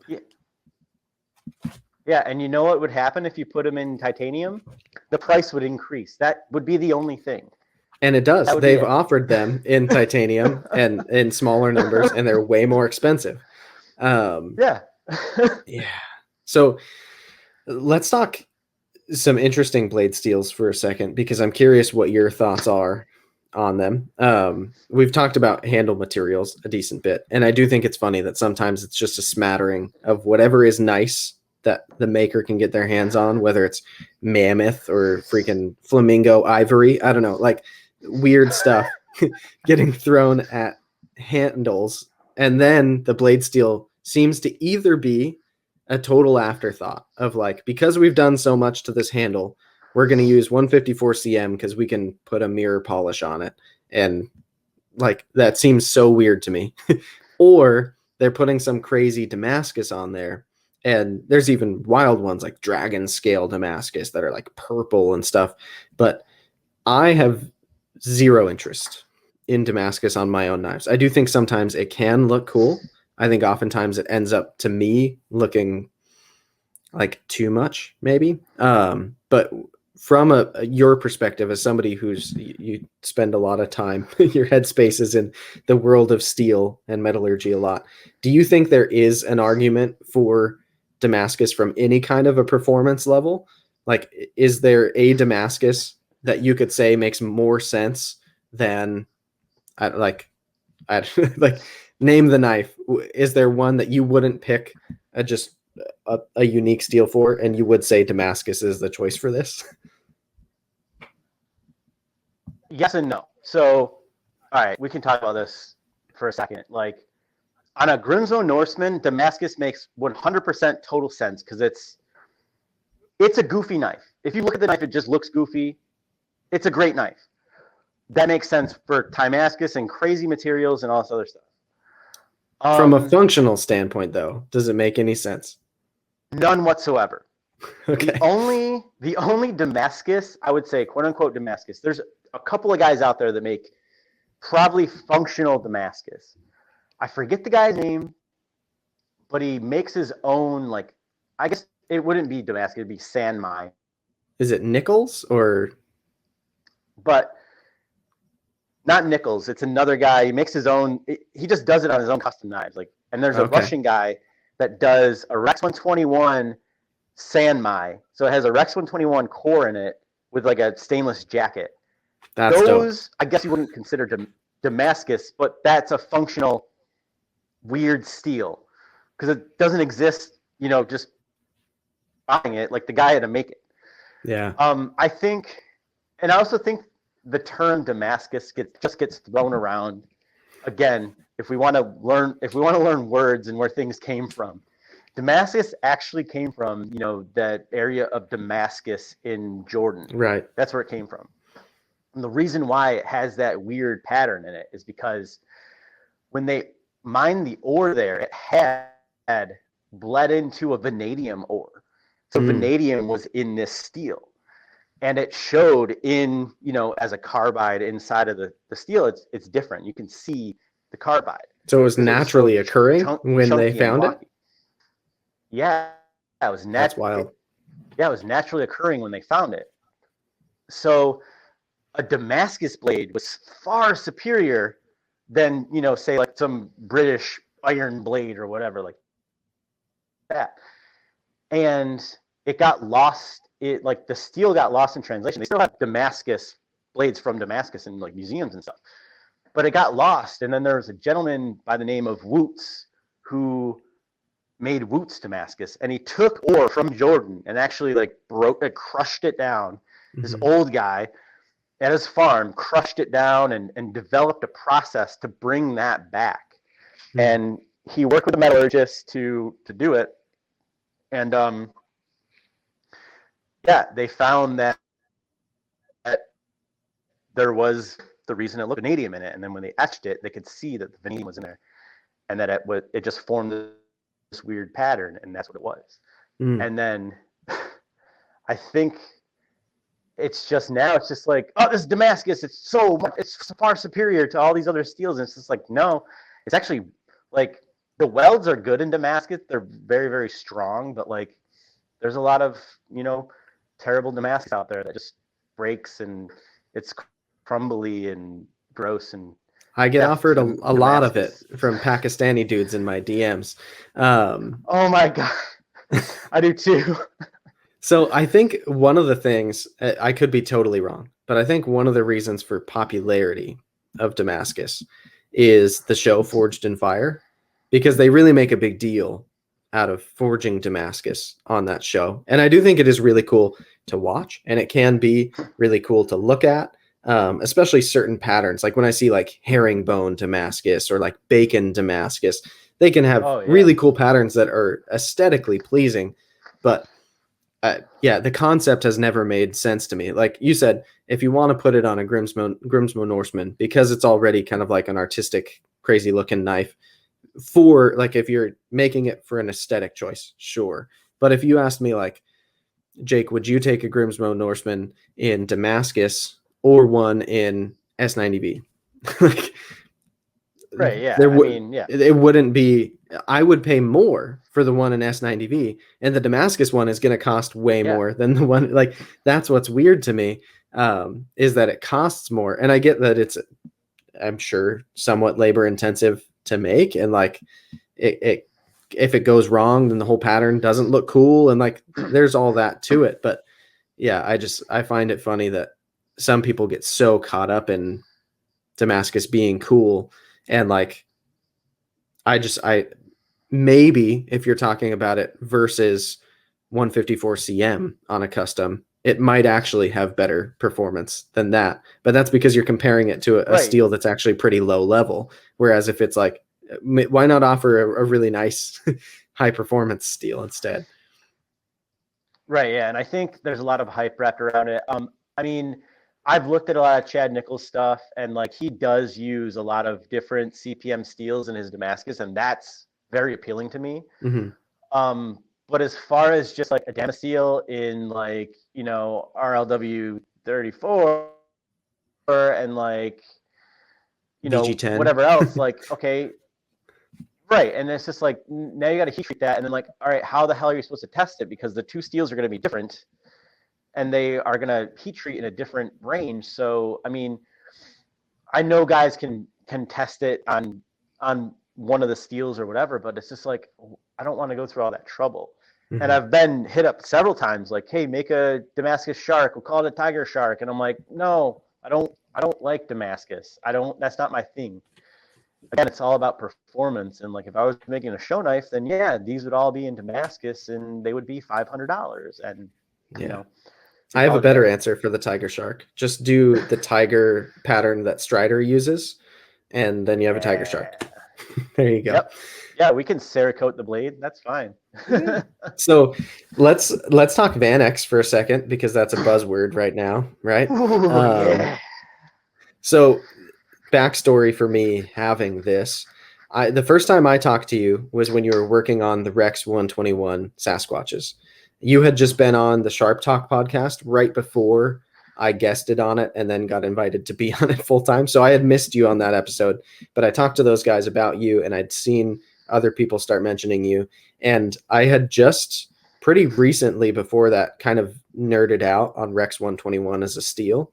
And so I was like, you're making knives in Rex 121 and people say you're good. So I messaged you and you let me get a book spot for that. And I was stoked. Yeah. And then as time went on and it was getting closer, you were like, hey, but I also happen to be doing this kind of little side thing where I'm trying some Van X to kind of see how it does. And I'll have enough to make one more. Do you want that? And I was like, yes, let's pivot from that Sasquatch. In hindsight, I should have just done both. That's always easy to say when you're not spending the money in the moment. But um, I got this Van X shark from you. I've had it now for months. I've carried it a lot. I've used it a lot. It's not the only Van X knife I've ever had. I have the Quiet Carry Waypoint, which I actually got first. This was my first knife in Van X. And then now I have the Quiet Carry Drift, which is actually in my pocket today, also in Van X, Nice. which I think you would love because it kind of has a little bit of a native 5 thing going on, a little bit. Yeah, I like that. I like Um, that design a lot. I actually tried to snag one, but I did carry the other one for a while. Somebody lent it to me, and the I Waypoint. I like that. Yeah, I like that one as well. But yeah, so I've done videos on why I like Vanex and what I think like is cool about it. Obviously, the big thing is that it just doesn't rust. I've tried to get Vanex to rust. Saltwater, lemonade, gutter water, fountains, like streams. I get it wet every chance I can when it's what's with me, and I put it away wet. I don't dry it off. I can't get it to rust. Um, and so I love that about it. But what's your take on Vanex, and why have you chosen now to get some of it? Because you've got a sheet of it from what I've seen. Yeah. Yeah. So funny story about that is like somebody mentioned, I, read a few articles about it. I looked it up, surfed it on the Oodle Home, their literature and all that, and like became fairly familiar with it. And I was like, I wonder. Oh, I did LC200N, and like the heat treat for that, it was frustrating, but like I didn't get the numbers that I wanted to, but it was like super frustrating. Mm-hmm. And there's a couple of guys that messaged me, like Larry messaged me and was like, I had issues with that too. And then a couple other guys in the community was like, there's a lot of guys out there that aren't doing as good as you with this LC200N. I was like, yeah. And then I was like, I'm just gonna get some Vanex. So I knew Alpha Knife Supply had it. And then I went on there and they had like the smaller stock. And I was just like, let's buy 4 of them. And it wouldn't let me buy them. And I was just like, what the hell? I was like, let's buy 3 of them. Wouldn't let me buy it. So then ultimately they had 2 and then sold out. And sorry, guys, they didn't have any more left. So I bought it all. I laid out a shark and couldn't get 2 on there. And couldn't get 2 on one piece. So I was like, whatever. This is a very expensive experiment, but we'll get there. And so I heat treated it, nothing special, went off the data sheet, went off of, my research, added the liquid nitrogen. I also did a triple cryo on that, which is in between each temper. I also cryoed it because there's nitrobe 77 requires that. It's very high in chromium as well. Super stainless steel, if you want to call it that. So I was like, I'll just try that as well and see what kind of performance I get out of it. So I did that, hit 60, 61 HRC. I was pretty happy with that. And contacted you about it. But then I also had one and was playing with it, and just like the edge it took was so nice. It didn't last as long as like say 4V or something like that. It doesn't have super crazy wear resistance, but it does, above LC200N, which is, fine because like that steel is still pretty baller. But the fact that like you just can't make it rust is like so cool. Yeah. Because like there's a lot of guys out there like, oh, my knife's rusted, I don't know what to do, and it's just like clean it. And this one you don't really have to care about. So there was the PM2 OG fella was like going on about Vanex PM2 and all this other stuff. He still won't shut up about it. Yeah, Josh is right. So then there's he's an interesting character. There's a couple of guys who are like, are you seeing this? And I was just like, yeah, Vanex. Blah, blah, blah. I was just like, you know what? Let's see how much it is. So I contacted Oodle Home sales rep, and he was like, well, we have LMAX that's pretty good. And I was like, all right, well, give me the price quote on LMAX. And then I was like, shoot me a price quote for Vanex. And he's like, okay. So he shot me the quote for LMAX, and I was like, that's pretty good, like pretty attractive number. And then he shot me Vanex, and I almost like threw up. Like I was like, what? And he's like, yeah, it's pretty expensive, and it's going to be a lot thicker stock than you want. And I was like, I guess I could like machine it down. So I was like, let me think about it. So then I thought about it for a second, and then he called me the next day and was like, actually that quote's a little bit higher because I quoted you wrong. So it was like $1,000 more than he quoted me. And I was like, oh, okay, this is a lot. And I was like, YOLO. So I was like, let's do it. So, I mean, I had, decent enough business credit. So I was like, let's just buy it. And so I bought it, and it was a 10-week like lead time on it, because they actually had to like make it and roll it and then ship it out here from like Sweden or Switzerland or wherever the hell Poodle Home is. I think Sweden. So showed up. It sounds right to me. I don't know. Yeah, I don't know. And it was a lot bigger than I thought it was going to be. It was double the sheets that I usually have and almost one times thicker, like width-wise. Yeah. So it was a massive sheet. I was like, okay, we're going to do it. And yeah, so we're doing it right now. That's the next knife that's going to drop is the Vanax. But I'm doing something different with it. So instead of going multiple, you know, just making them all in multiple colors, because there's going to be, I'll just announce it on here, there's going to be like 200 knives. That's epic. So I was going to get them ground out west at Larkin, but it's going to be a 5-week lead time. And I was like, that's kind of unacceptable. I can make all of those in a month if I wanted to. So what I'm going to do actually is drop 50 at a time. And we're going with crazy themes. So I was sitting in my living room the other day just trying to figure out what colors to choose for the handles. And I was like, since I did this crazy color sheath on the Sasquatch, I might as well go crazy with this, but like take it over the top. Yeah. And I grew up in the 90s, so the thing that really jumps out to me is like, you know, Lisa Frank, jazz cups, beach colors, like 90s beach colors. Yeah. I'm like, we're doing all of that. I was like, people are going to be carrying this knife around on the beach. They're going to be, you know, doing crazy stuff with it. It's Vanax. It's got to be wild and popping. So, yeah, the first color we're going to go is with purple G10. And then I'm going to do the blue, like light blue, baby blue, I guess, sheath. Epic. And then a different color purple to complement the soft loop. So it'll look like that solo jazz cup that I posted the other day. And the next color after that, I don't know what I'm going to do, but it's going to be bright and loud. And I mean, hopefully people like it. And yeah, we're just going to go a whole 90s theme with this Vanax.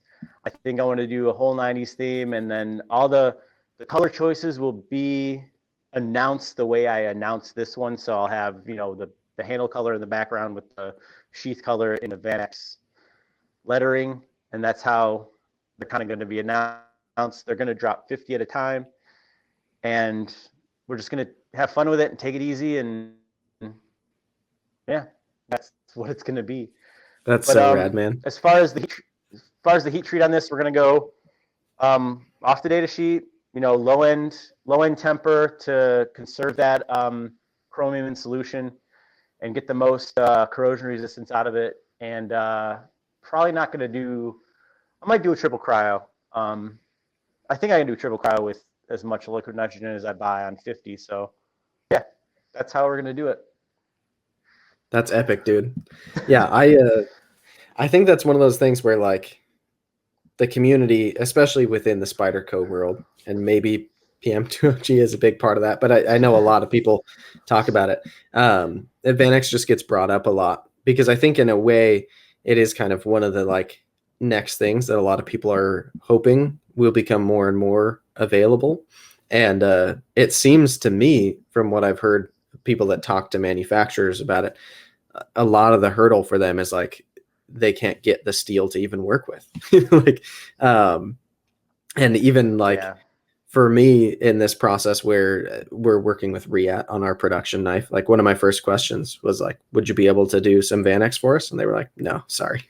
Like they can't get it. They don't have the ability to work with it at the moment. Because I would have loved, even if it was part of my run or something, to have come in Vanax, because I love the steel. I love using it. And like you mentioned, LC200N is already a thing. And LC200N is great. It has its place.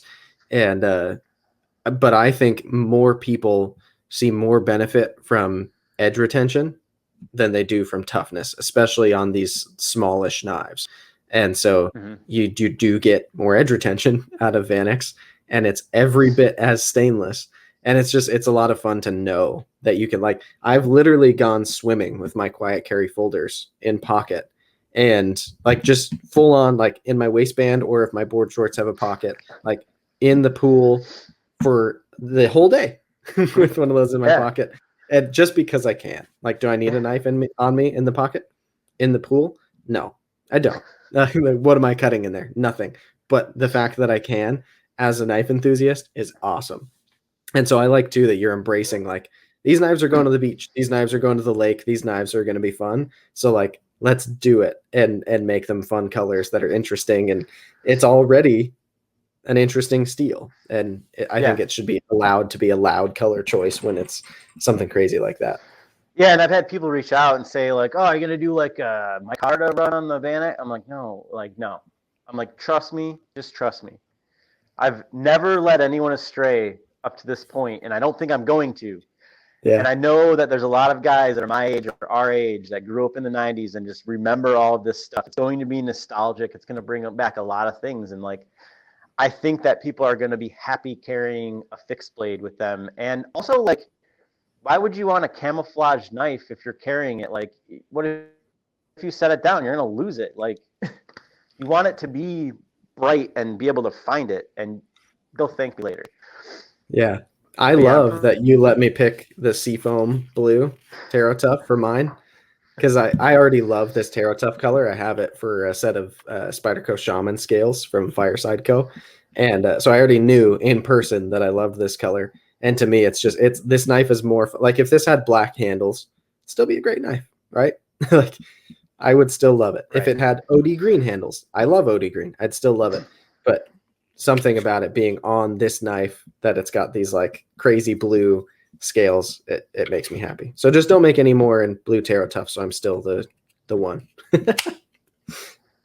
Yeah, honestly, I don't think I'm going to use Tarot Tough on these, only because I know that G10 is more dimensionally stable. I did test out some Tarot Tough as far as, swelling in water and stuff like that. Like, I'm not super worried about it, but I know G10 is like tried and true. Right. And it's like way easier to machine and make handles out of. So, and I can get way more colors. The thing with Tarot Tough, it's the colors are very limited and they don't have Right. super bright colors other than like yellow and the green that you have. Hmm. Maybe the blue. But I think I might stick with G10 on this one just because I know that it's tried and true. But Hmm. I could change my mind. I don't know. But I Yeah. don't think I'm going to go with Seafoam green. If I do, it'll be a Seafoam G10 if I can find it. If But you did, I wouldn't be mad. I say that like the a-hole who has the one and wants to still be the one with the one. Like, that's you a might you might be. I don't know, man. um. So maybe let's talk G10 for a second, because I think G10 is one of those materials that tends to get some shade thrown at it, especially in the last like year or two. I've just noticed a lot of people are like, I don't want anything in G10 anymore. It's G10 is out. Um, I happen to kind of like G10. I wouldn't say it's my favorite handle material out of everything out there, but on certain knives, it actually makes a lot of sense and it works great. Do you have, like, obviously you're using it on some of your knives. Is there, I don't know, what's your like defense of G10 in spite of everybody seemingly kind of abandoning it? Do you think it's just because other materials are hyped right now, or do you think there's some reason why people should be navigating away from it? I think that there is a lot to do with the hype, but also I feel like that it's been thrown in people's faces a lot. But also I feel like it's going away a little bit because of the lightweight models with Spyderco. Mm. And I know that Benchmade now uses FRN. So I think that it's going to go away and then maybe come back again. But you know what? If it's going to go away, then I'm gonna use it because like I like G10. It machines well. It eats up tooling like crazy, but like that doesn't bother me. Like it's fun to work with. It's not as toxic as people think. It's just you're breathing fiberglass. So if you don't want fiberglass in your lungs, don't breathe it. Um, but I think it's super strong. Like I've never had an issue with it. I've never had it break or snap. I've never had it doesn't swell. It's never going to swell in the water. You could probably leave it in the ocean for 100 years and it'd be fine. Mm-hmm. But I think there is a lot of hype around just that stigma of like, oh, it's G10 again. But it's just like that material is tried and true. It lasts. I don't understand why. I do embrace the lightweight models that Spyderco's coming out with, but also it's injected molded. Like they turn it into a liquid. It's injected molded. Now, okay, so inevitably it's supposed to be cheaper, but you're still paying the same price. You're paying G10 prices. So yeah, I also personally, I can't stand when knives feel plasticky in hand. Yep. Just like there's something to letting yourself have a nice thing, right, and feeling like it's nice when you're holding it. And when I have a knife that's plastic, especially because in my collection, I already have knives that feel demonstrably nicer. It's like saving me a half an ounce to be made of plastic isn't a sacrifice that's worth making to me. If the weight savings are so substantial by like going to plastic that it makes the difference on a knife, I'll just skip that whole knife if it's too heavy for me in G10. There's a lot of options out there. And there's other lightweight materials that granted cost more maybe, but like, I don't know. I'm not a fan of the plastic. I'll take G10 over FRN or GFN or whatever you want to call it. I mean, 8 days. I was going to try to embrace the lightweight stuff, but then just using more and more of the G10 models, it's just why would you switch to, like, why ruin a good thing? Like G10's fine. Like I guess I would like to just sit down and like know the reasoning behind it. Is it cost? Is it because you can't get it because you're blowing through tools? Like I just want to know why. And then if the why justifies the change, then okay, I guess I'll be on board with it. But like I don't know, you can get thousands of colors of G10, and it's all going to be the same across the board. Like it's going to be good stuff. And they got G10 that aren't even out in models. They have G10 that has like different colors inside of it, different layers, and like you can get crazy with it. And there's other materials like Rich Light. I think Emerson uses Rich Light, and it's just basically recycled paper in epoxy and like a micarta. So I think that I think there's options out there as far as like materials to use, and I wish companies would explore those materials versus like, well, we just made a mold for all of these and we can get more parts, but we're going to charge the same price. So to me, that feels a little like, I mean, I don't know. It's just crappy. Like I would rather spend the more money on the G10 or whatever, whereas like you're lowering your costs, but you're still charging me more money. Like that doesn't seem fair. Yeah. So I just had an interesting thought. I was having a conversation yesterday and the day before, actually, around a podcast that I listened to. And I was having a conversation with a buddy who we frankly disagreed a little bit about like the direction this company is heading and the decisions that they're making. And it was very civil. He's a friend. And so we were just going back and forth about it. And I kind of enjoy moments of debate now and then. But this knife company, to be fair, I'm just going to not say who it is. Let's just say they're fairly large and they don't really make many changes. They just keep doing the same thing over and over and over, which I think, to be fair, quite a few large knife companies and outside of the world of knives, a lot of large companies struggle to make changes. And my buddy was making the argument that like, well, kind of the if it ain't broke, don't fix it thing, right? Like if you can keep making the same thing and keep selling it, then why should you need to change? And like, what would even be your motivation for doing so? And I think there's merit to that, sure. And then he was also making the argument like, plus you may not realize how much time and money, how many resources it takes to develop a new product and yada, yada, yada. But my response was like, I think if you are a big company, you have less of a foot to stand on to complain about the time and energy and resources it takes to continue product development, because you do have resources and you Right. have people and you have time. And I'm not saying it's an easy, simple equation to pull people off of one project to start another. And he was like, well, if you're digging a gold mine and there's still gold in it, you don't stop to dig another one. And I was like, no, you hire more people and buy more tools and you dig both. Like I'm not saying you have Right. to abandon what's making you money.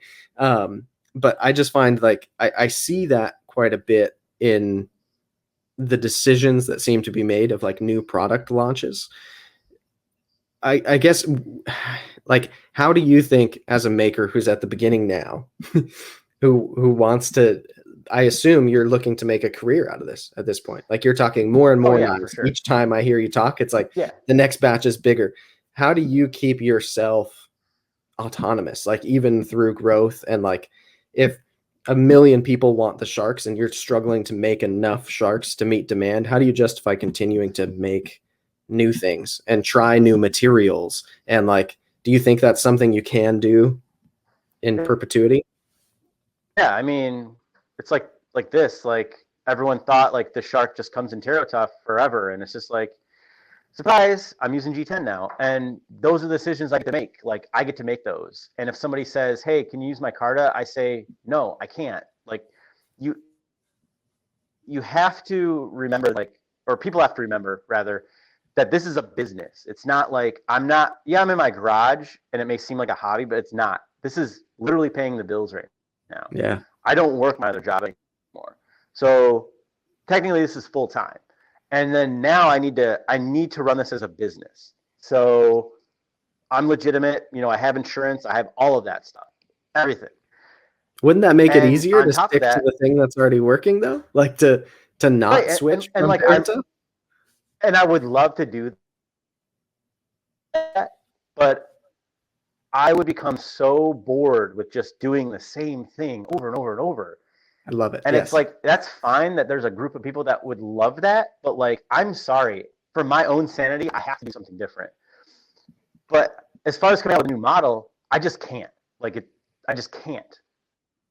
I can make one model at a time because I'm one guy. I can't do several models. Now, if I had a CNC machine in here or two CNC machines in here, yeah, they could be running folders while I'm doing fixed blades. That's not a big deal, and I'm working up to that goal. But I think with companies and the resources, if you don't change something, inevitably it might come back to bite you in the ass. But like, if it's working, then yeah, go with it. But like, make little changes, change material, change blade steel, change something. You don't have to come out with a new design. Mhm. You can change these little things and then work up to that goal. Life's all about little goals, getting up to that ultimate goal. Like, for instance, like I want to have, employees, and I want to have my own shop, and I want to have this be a successful business. I can't just do that tomorrow. I have to Right. work up to it. So I have to make sharks, and I have to do this, and I have to do that. Small goals, working up to that. So if you have like for instance, Emerson just came out with a new like an automatic. About time. Congratulations, welcome to the party. You know, like stuff like that. Now, if Right. ProTech like changed their whole game and they're like, well, we're going to make fixed blades. Now there might be some argument in there, They do but make some fixed blades, but but it's it's but it's not their probably thing. a really good fixed blade for their fit and finish and all that. So it's just I embrace change with a lot of things, and for myself, I have to be that flexible. I have to change. I have to do all this stuff because I'm one person. I'm competing with all these other guys. Like technically, like Bradford is my competitor. Like technically. So if they came out with a folder tomorrow, I would kind of be screwed a little bit. But depending on what that folder was, I could strategize and work around it and whatever, because like they have a lot of fixed blades in different steels, but not as many steels as I'm coming out with. So it's good to have change, but be kind of like, I guess, be like a strategic mindset Mm. sort of with it. Um, yeah, not broke, don't fix it, but like, I mean, the gasoline car is probably going to go away at some point. Certain like incandescent light bulbs are gone pretty much. Like those are things that weren't broke, but they ultimately all change. And I think that that change is going to happen in the knife community, regardless of how saturated it is. There's going to be guys that are still going to have their niche, and they're going to have their customs, and they're going to have this. But I think companies need to look forward, like Spyderco coming out with things in micarta. Holy cows, like that's awesome. Other companies doing, cool things with like Crewers coming out with Benchmade. Like that's pretty cool. Like they need to have some sort of change. Instead of just shrinking down a model or changing the size of a model, do something else. Like have a bug out in Vanax or something, like that would be baller. But I think just saying if it's not broke, don't fix it is a very lazy excuse, in my opinion. And I think it's fear-based a lot of the time. It definitely is fear-based. I would love to just have a 9-to-5 job, come home and spend time with my family. I would love that. But I don't want that. I want to take risks. I want to do this. I want to have friends that I can talk to in the community. I want to solve problems with my product. Like if I had a 9-to-5, I would never be right here talking to you. Never. It wouldn't happen. I would never have met the people that I've met. And I think that's what it's all about, is taking risks, especially as a company, especially if you're a well-known company. Just take a risk. Push the envelope. Bigger companies have a little bit less to lose because they already have that base. Me, I got a lot to lose. Like this is my job now. So I have to take risks. I'm just risk taking every batch that I do. Every batch that goes up on my site, I have anxiety the entire time because you're rolling the dice. What if it's not good enough? What if it doesn't sell out? What if this, what if that? A ton of what ifs in my brain that I have to clear out and just like focus on everything and make sure that I'm answering everyone's questions and making sure that I'm doing the best that I can. So yes, I think companies need to take risks. I think everyone should take risks in life, depending on, regardless if they think it's going to be successful or not, just do it. Like, just do it. And I wouldn't be where I am now if I said, well, it's not broke, don't fix it. I'm just going to work my 9-to-5 and that's going to be it. Yeah. Yeah, I think I would never be here. And yeah, when I look at it, like, I don't know, from my perspective, committees make really safe decisions. That's what committees do. Like, that's why there's a body of people. They like name a committee that's not risk averse. That's why there's multiple brains in the room, right? And I think it's interesting. We can point to Spyderco because I think they are a unique example in the market that they operate in. And I'm a Spyderco fanboy in a lot of ways. I don't think they can do no wrong. Like the Pochi was a risk, and I didn't like that, but they sold all of them. So like, it is what it is. But I think part of why Spyderco is the entity who's using all these interesting steels, and they're trying different things consistently, and they're trying to move the ball down the field rather than just hold on to what they got, is because you can name the guys who are at the top there, right? Like it's Sal Glesser and it's Eric Glesser, and their father and son. And Eric, from what I understand now, is the one who's now like making the decisions. Like Spyderco is his. Yeah. It may not be all his. I don't know how ownership is divided or whatever it may be, but like Eric is over there and he can decide we're going to do this. And he wants to do it because he's into it and he goes for it. And when I look at other companies who I don't even know the names of anybody who is involved there, right? I don't see those decisions being made, they're few and far between, and they're usually late. Like, you talk about Benchmade using Crewware. That's awesome. I love that they're doing that, and better late than never. But I think that's late.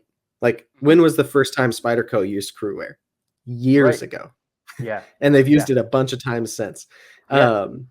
So like, I just think, I don't know, I'd like to see more of that in the knife world. And I think most of those decisions at this point are being made by like the micro brands, the small makers Oh who yeah, have like absolutely. growing, budding brands. And I hope that as those people become bigger, that they like keep that mentality, because Hmm. I don't, it's just weird to me when I look at it from the outside in, where it's like you have a brand that is established and you have a fan base who will buy anything you come out with next. Yeah. Anything. Yeah. Why aren't you trying things then? Like, why are Right. you not trying something new? And I get that development costs money and blah, blah, blah, blah, blah, blah, blah. But I'd be willing to bet if some of these brands maybe were aware of what I think is impending, that like they're going to become antiquated way sooner than they think they are. That if they felt that kind of fire underneath them of like, oh, we're about to become the same as slip joints. We're Right. about to be the next Great Eastern Cutlery unless we start doing something new. They Yeah, probably absolutely. don't want to be Great Eastern Cutlery. Like the Great Eastern Hmm. Cutlery is already doing that. Why do we need players doing that for knives from 20 years ago and not 50 years ago? So yeah, I hope that like you, other makers aren't so afraid of the risk and are like courageous about it and excited Hmm. about it. Because when you talk about it, I can tell like it scares you a little that stuff could Yeah. go wrong, but it also excites you. And I think that's Hmm. really, really cool. I have a story about that really quick. I have to use the bathroom. Is that okay? That's fine. Yeah. Okay. I'll just cut this and we'll jump right back in. Okay, back. Sorry. No, you're Um, good. so yeah, really quick story about that is like a company like I mentioned before, Robeson. They were one of the biggest, knife companies in the world, and back in the 30s or 40s, they were starting to like decline, and they brought in Emerson Case from Case Cutlery, and they acquired, that company kind of merged together. He came Mm. in and kind of like just changes throughout. And they were the first company in the world to use cryo with their stainless steel. He did the research, he looked at all these laboratory tests and all this other stuff and found that cryo significantly increased the structure and stability of the steel because it removed a lot of that retained austenite at that low temperature. And the funny thing is that change actually it was called Sure Edge frozen heat knife, and it was guaranteed sharp, and they would sharpen it for you. So if the knife became dull, you send it back, they'd sharpen it, yada yada yada. So there's a story. Julia Childs got one of these knives from Emerson, and she used it, and it ended up breaking, and she was upset about it because she was like, well, this French knife that I got wouldn't break, and it was a softer material. It wasn't a 40C stainless that they were using at the time. And she, sent a letter to Emerson Case and said, this happened. He's like, oh, I'll replace it for free. Don't worry about it. Send her out a new knife. And she was ultimately just dissatisfied. And the company ended up, going out of business because ultimately people wanted disposable knives, and Mm. they just couldn't keep up with the change. Now they brought a lot of innovations and designs to the knife world, like a lot of Great Eastern cutlery designs they invented. Mm. Um, and and yeah, and I think that a lot of may we may like smaller makers may seem like a small maker, but like I think ultimately they're going to drive change. I believe that. There's a lot of companies, especially in the tech world, that have driven change being a small startup with a lot of things like encryption or the way we communicate. Like Instagram was a small company and it drove change. And I think a Hmm. lot of smaller guys are going to drive change, especially now when you can get like a fairly affordable CNC machine in your garage and just make knives. And we have all these ovens now. Like I have even heat ovens that I can heat treat all this steel with. I don't need to go to a company to heat treat it. We have access to cryo. We don't need to have special tools for all this stuff. So I feel like I don't think I'm going to drive change. Maybe I will. I don't know. But I think it's coming. It's going. There has to be some sort of bubble with makers because there's a lot of makers. It's definitely saturated, but not oversaturated. Mm-hmm. But I think a lot of guys in the community get into knives and then they need to find that next thing. And the next thing is to make a knife. And then they find out maybe it's too hard or whatever. And they do it for. So it's those little dominoes that just run down that are going to end up driving change ultimately. But yeah, I mean, like Robeson was at the top of their game for years, and ultimately, like they needed change, and they did change, but they didn't do it quick enough, and now nobody knows about them. So there's a lot of companies that I'm sure that are still trying to not hold on, but I think there's a lot of companies that are trying to hold on. There's a few in my brain that I'm like, how are they making money? And then you see guys like Vero or the Finch knives, stuff like that. Like these are really high-end knives, kinda at a pretty decent price, and they are able to do that because they can outsource stuff. And I think it's going to put a lot of pressure on a lot of American companies that don't do that. Now, Spyderco and Benchmade are probably okay. Mm-hmm. Rick Hinderer, again, he has his following and stuff like that, but there's a lot of other companies that they have to do something to keep up with that. That the fit and finish on some of those Civivis is like, it's insane. Yep. It's like, how are they selling this at $50? You know? Yeah. Or handle some of the stuff that Riyadh is making.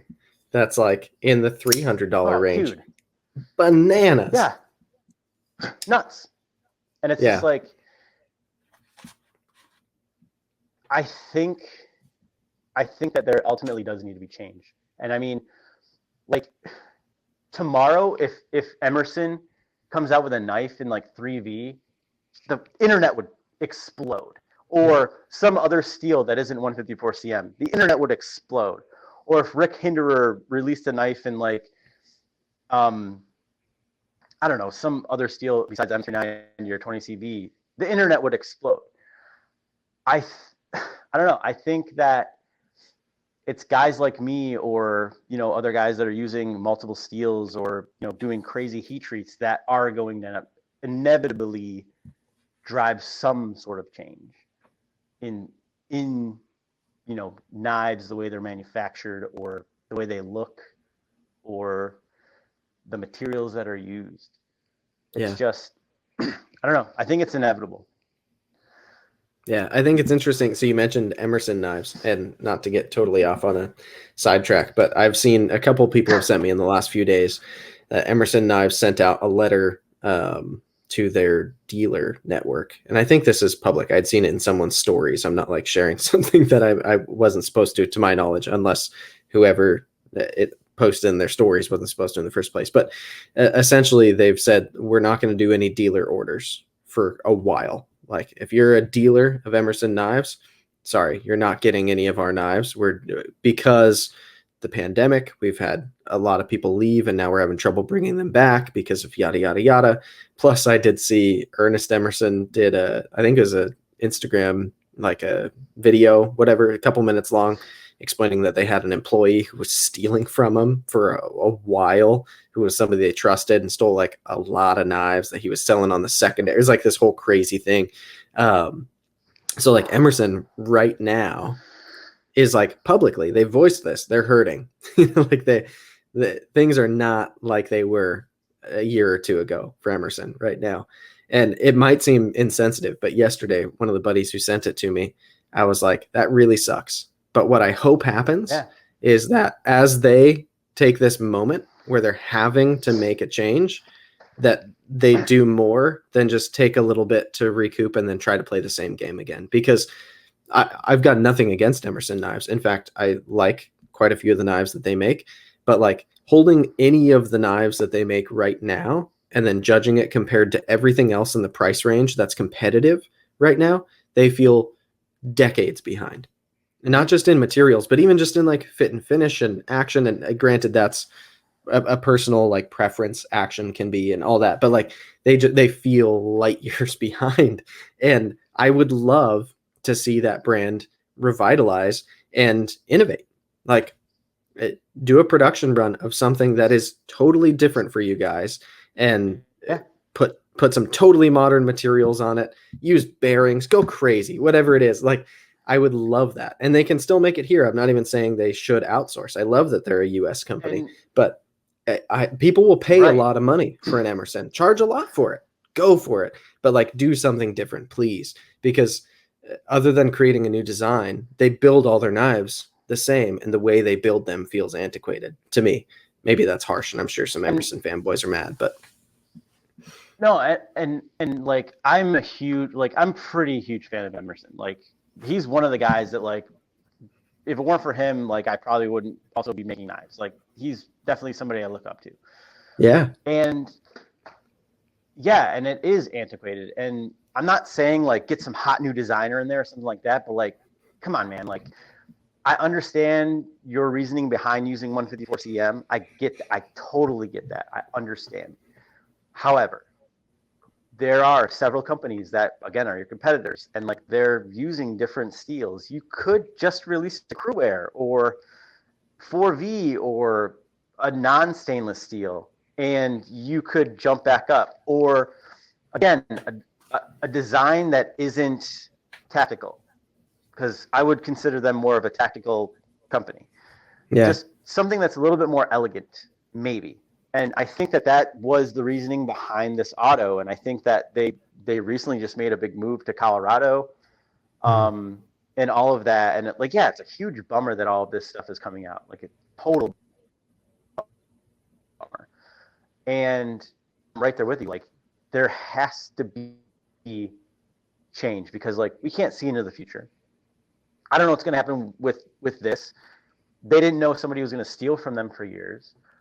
Who knows? Spyderco could be, there could be something happening at Spyderco too. There could be happening something at Chris Reeve Knives or whatever. I think just looking at it and just being like, all right, we have this process. Now let's just add more stuff to this, like more materials to this process, because you already have the process down. You can just use a different material or a different color or something. And I think that just those small tweaks, those small changes will help drive your customer base.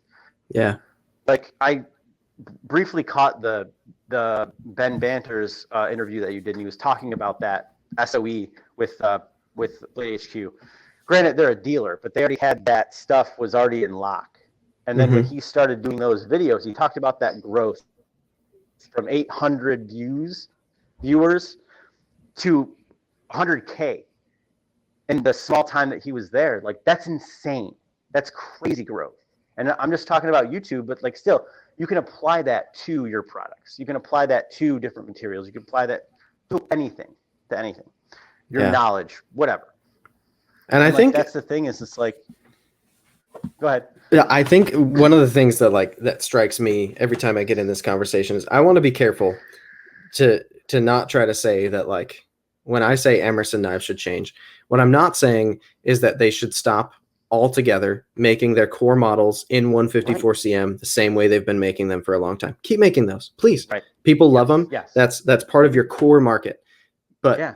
but to refuse to continue to innovate, and not just Emerson, but everybody. Like if Emerson kept making the Commander, because that's a model I know the name of, or the A100. I've had one Yep. of those, wanted to Mm-hmm. love it, didn't like it because of the way it was built, but I loved the design.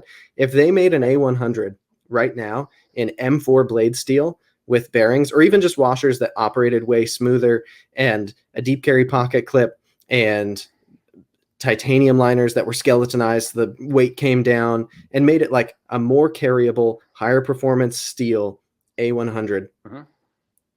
I would want one.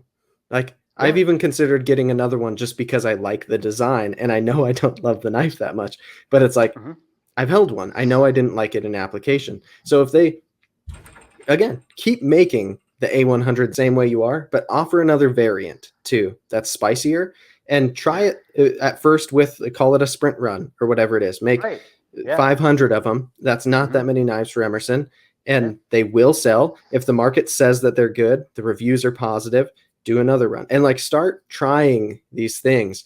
And yeah, I don't know. I just want to make sure I'm not saying like I think that all these companies should abandon, like Benchmade shouldn't abandon the 940, but Benchmade keeps putting out new models. They haven't stopped because the 940 sells. And good example of that is like is Benchmade. Like I remember the day the Bug Out came out, and I was like, "Holy shit, this knife is amazing!" Yeah, and then 1.9 ounces. How did they do that? Right, and like, yeah, it's a lightweight knife. Yeah, it flexes. Yeah, I get that. But like, if you are the guy that was carrying the 940 for years, and you're like, I wish X, Y, and Z, they delivered on that. They checked all the boxes. They delivered. It is a Bug Out knife. You can take it camping. It's, there are many steel parts in it. It's lightweight. Stuff like that. Bring on an American designer or whatever, like something. Just bring someone in and do some sort of change, and you'll excite people again, and then they'll go back to you. Yeah. And that's what Spyderco does. They have designers, new design. Yeah, some of the designs are weird, like the Pucci you mentioned, but like, hey, they sold out of them. Like, people have them. It may be a novelty, but it's still put money in the bank. And it got people talking about them. Right, exactly. And that's what you want, is you want somebody talking about you. It doesn't matter if it's one person or, a million people talking about you. You want that buzz. And I think, even Chris Reeves, like, they've been doing the same thing for years. And now Tim is in charge, and he's like, nope, we're going to switch blade steels. Let's do it. Let's, add these detent balls on the lock face like we did the other model. Let's do all these small changes, but they still change. So adding change and driving excitement is definitely something that I look forward to, that other companies should look forward to, and I think people should embrace even the small changes. Like you said, continue to make the A100. Just add different steel or something. Yeah. And keep making it the exact same old way for the people who swear that that's the way to go. Like a lot of these conversations tend to swirl for me around Chris Reeve knives. And I don't want to beat a dead horse. I've said my piece in a lot of ways about that company. But I do think you're right. Like Tim being there, they've made small updates, but they've been small. And like part of why I can be a little bit critical of them is I think like he's been there for how many years now? Tim has. Chris has been gone for how many years? And like the only updates that I've really seen have been other things that already kind of existed within their ethos anyways. And it's like, to me, nothing that they make is modern in the sense that it's like brand new 2021 technology. Even the switch to S45, I'm underwhelmed by what I see on S45VN. I think it's fine. I don't think it's bad steel, but I don't think it's a jump into the present, let alone into the future. It just, to me, like they seem stagnant, and other companies seem even more stagnant, but they're just one that gets a lot of attention and people talk about. Like, I think it's more the public at this point than they themselves, but people talk about them like they're cutting edge, like they're still the award-winning company that they once were. Like, if they've won awards recently, it has not been for innovation. They used to, they don't anymore. Like they haven't. They're like the craftsman tools of the knife world. Like, it's just something that's been around, tried and true. However, Craftsman makes electric drills now. They make all the things, like, just, I don't know. And if they didn't, they would not continue to be around. Like they would be gone if they didn't like add to their suite of offerings.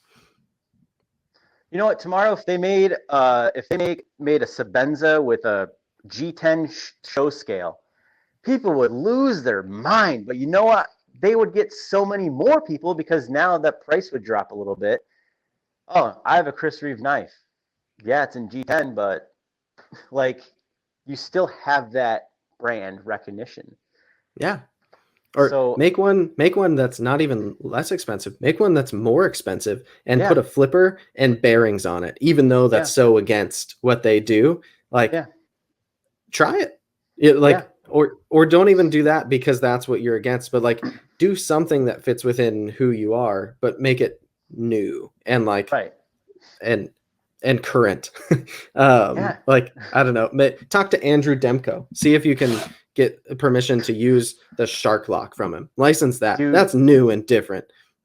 that guy right there, Cold Steel, picking up him, they are printing fucking money. Sorry, I didn't mean to swear. But Yeah, you're good. they are printing money with that guy, and that guy alone is printing money because he's just coming up with new locks for Who would all Cold types Steel of. be without the triad lock?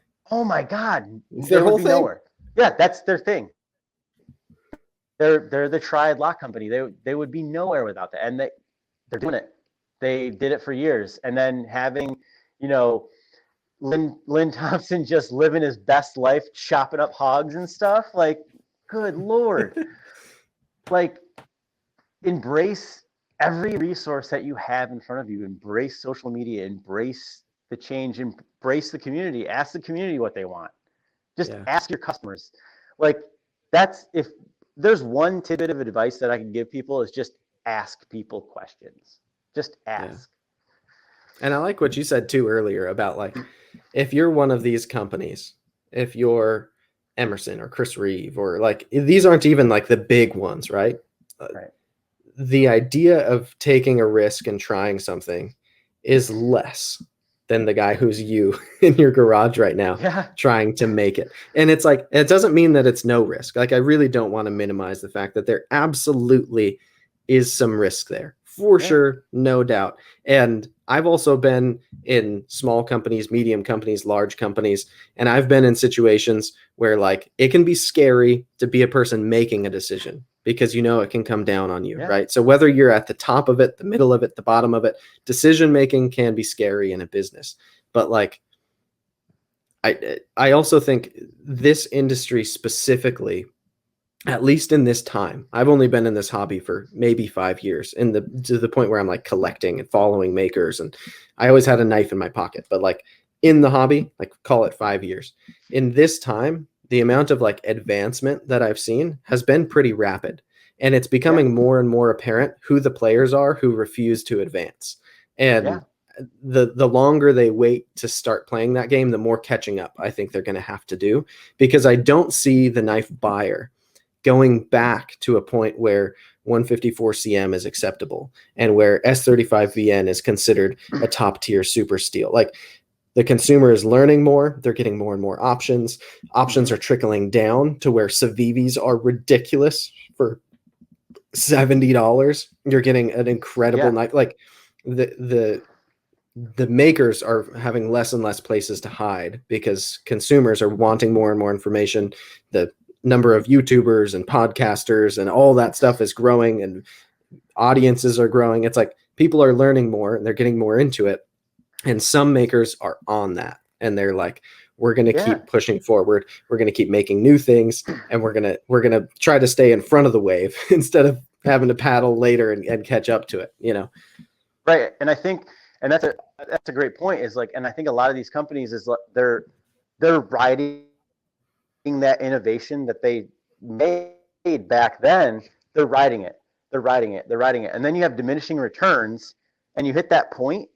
Man, you better come up with something. You better pull something out of your ass before, like Spyderco or other companies, just come out with something crazy. Yeah. And now you have to deal with the foreign market, and it's like you have to take that knife and you have to look at it and be like, how are they making this for this much money? But how can we make it better for the same amount that we're charging our customers? So if you have a Civivi that's the fit and finish is top, it's pretty top notch. You have to figure out a way to make that better to justify your cost. Mm-hmm. Now, you're still going to have plenty of people that are going to buy the name because of the brand or whatever. But eventually, it's going to start, wearing on people. And I mean, as a collector myself, like there's not very many knives that I'm interested in out there. There's a few that I'm interested in that I want to try, that I want to carry around, but a lot of the top brands, there's not very many. And it's a bummer. And to see some of the fit and finish that comes out a lot of these companies is like, how are you able, like, I'm like scared charging what I charge for my knives. I don't, it's tough pricing being a new guy. Like, what should I charge? Like, that's why I ask people. Mm-hmm. But I've always had people come back, say you should charge more. And I'm like, no, I'm going to stay right where I am. And we're going to just make the fit and finish better on this. Mm-hmm. But I think that somebody has to take a look at it and be like, all right, how can we make this better? Like, there's got to be a way. What are we doing? Are we cutting corners somewhere? Can we make our process better to where it's easier for our workers or whatever? But like, I think a lot of companies are just riding that wave of innovation that they rode for, a couple of decades, and it's going to fall off a cliff at some point. Right. I had an interesting thought while you're saying all that too, because just very recently, like within the last few months, I think the compression lock for Spyderco, the patent has lapsed. And I don't think I think sometimes you can like alter it a little bit and then file for a new one, and then you're covered on that new one, but people can use the old one. To my knowledge, they haven't like done anything else to keep the comp lock theirs. The Axis lock expired, a year or two ago. And so part of me wonders, like, in a way, Benchmade rode the Axis lock for quite a while, right? And now within the last like year, I can name quite a few competitors who are using that lock, and they have every right to do so. The patent has expired. That's not even like shady against Benchmade. Like, people can use that now. And then with the compression lock being expired, and now people will be able to use that, I wonder, like, is this going to be an exciting thing as a fan of some of the knives that these companies come out with, to see, like, is Spyderco going to, like, is it going to light a fire under them where now they like, we got to do something. We don't have our own lock anymore. Like, maybe they still have the ball bearing lock. I don't like that lock. I don't know what else they have that's like just theirs. It's interesting to me to see, like, I'm interested to watch what are these companies going to do, because I think Spyderco is good at innovating. I think Benchmade, now that I think about it, in the last year has really seemingly dialed up the dial a little bit on new stuff they're coming out with. And I wonder if losing the Axis lock is part of that, where they're like, we need to have things that set us apart when our own lock doesn't anymore. Yeah, I think, like, and honestly, I've seen a lot of foreign companies just like they'll take whatever, they don't really care. But I think as far as, in the United States, I think that was a big thing for Benchmade, is losing that Axis lock, because that was kind of their thing. And I've definitely seen other knives use it, and even the Spyder hole. Like, the Spidey hole is licensed, so it's a TM license, and you have to pay them to actually use it. But I've also seen people use that. And I don't know if they've paid for that license. I have no idea. But I've seen people use it. And I think you're 100% right. I think it's going to have to light a fire, and they're going to have to do something. Like, the steel thing is awesome. That's their thing. They want the best materials for everything. But I think adding that lock innovation was another thing that they had going for them, because nobody had that at the time. Like, that compression lock is genius. It's pure genius. And I think once people start grabbing that and can, reverse engineer it and put it in their own thing, they're going to. It's going to happen. Yeah. And some people will probably put spins on it that Spyderco wasn't willing to, that will be cool and maybe even better. Like, it's possible that other people will use that compression lock, and by them from the outside now looking at it as an opportunity, they're going to even potentially improve on it. And I'm excited for that as somebody who doesn't work for Spyderco. That's cool, because I love that lock type. Yeah, like look at the mods alone on that lock. There's a mod where you can get a button, The the actual CME, button that, yeah.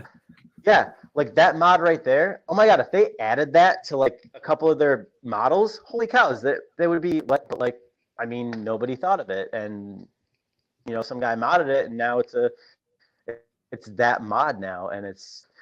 I think that's another thing too, is reaching out to, again, going back to reaching out to people in the community, like what have they seen? What mods are cool? What can they do to kind of match that? Now, is it going to take away from the modding community? I don't think so, because those guys are they're on top of their game. They can figure stuff out. But yeah, I think it's going to be.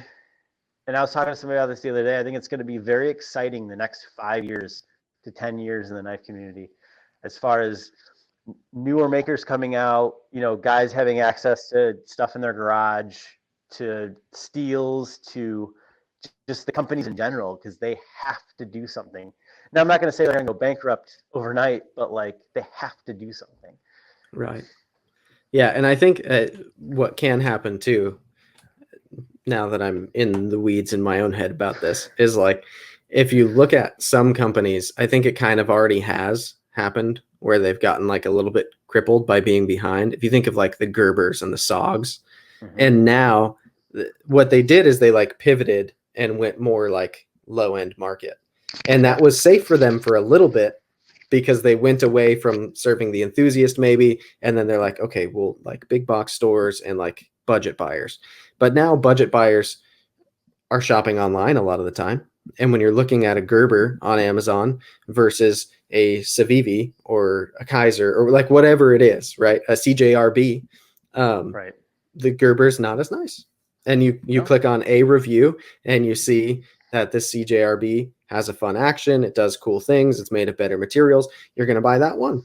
Yeah. And so even now, like Gerber and SOG are like, oh crap. Like just from I haven't heard them say, oh crap, audibly, obviously, but I would imagine that corner is now kind of taken from them in a way where now it's like SOG is trying to use better materials and advance a little bit and do exciting things, and all of a sudden they're like, hey enthusiasts, we're trying to make a comeback, like we'd like to be a player in the game again. And I hope they do. I've got nothing against either of those brands, but I think that could happen to some of these brands if they don't innovate quick enough. They'll be that Gerber or that SOG who's like, please let us back in, Yeah, and like that's another thing that I always see is just like, so like SOG is definitely like starting to like bring in newer design, fresh designs and stuff, and different colors. And there's one company that just like, man, they are killing it with the designs. Is like CRKT is like, holy cows, they have a lot of great designers. If they just change the steel, they would crush so many people.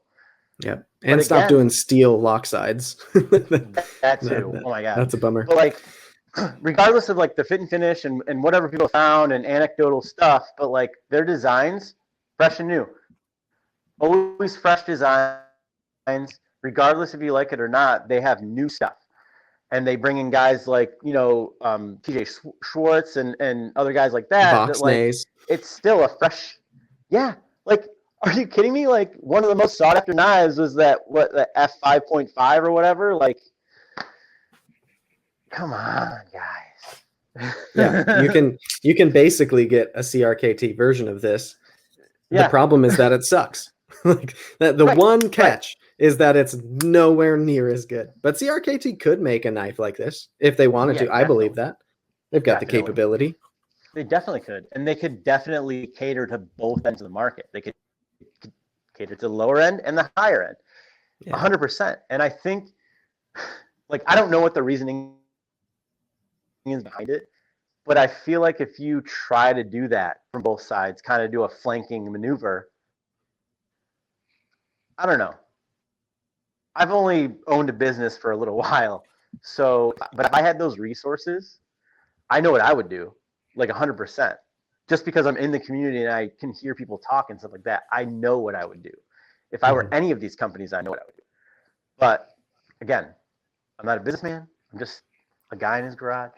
Yeah. I think an example of somebody who kind of does that well. And a lot of people will probably, this will be like nails on the chalkboard, me saying this, because in recent years they've been arguably less good at it. But Kershaw with ZT, because Kershaw plays the Kershaw game with their Kershaw lineup. And I think Kershaw is actually, it's doing pretty well.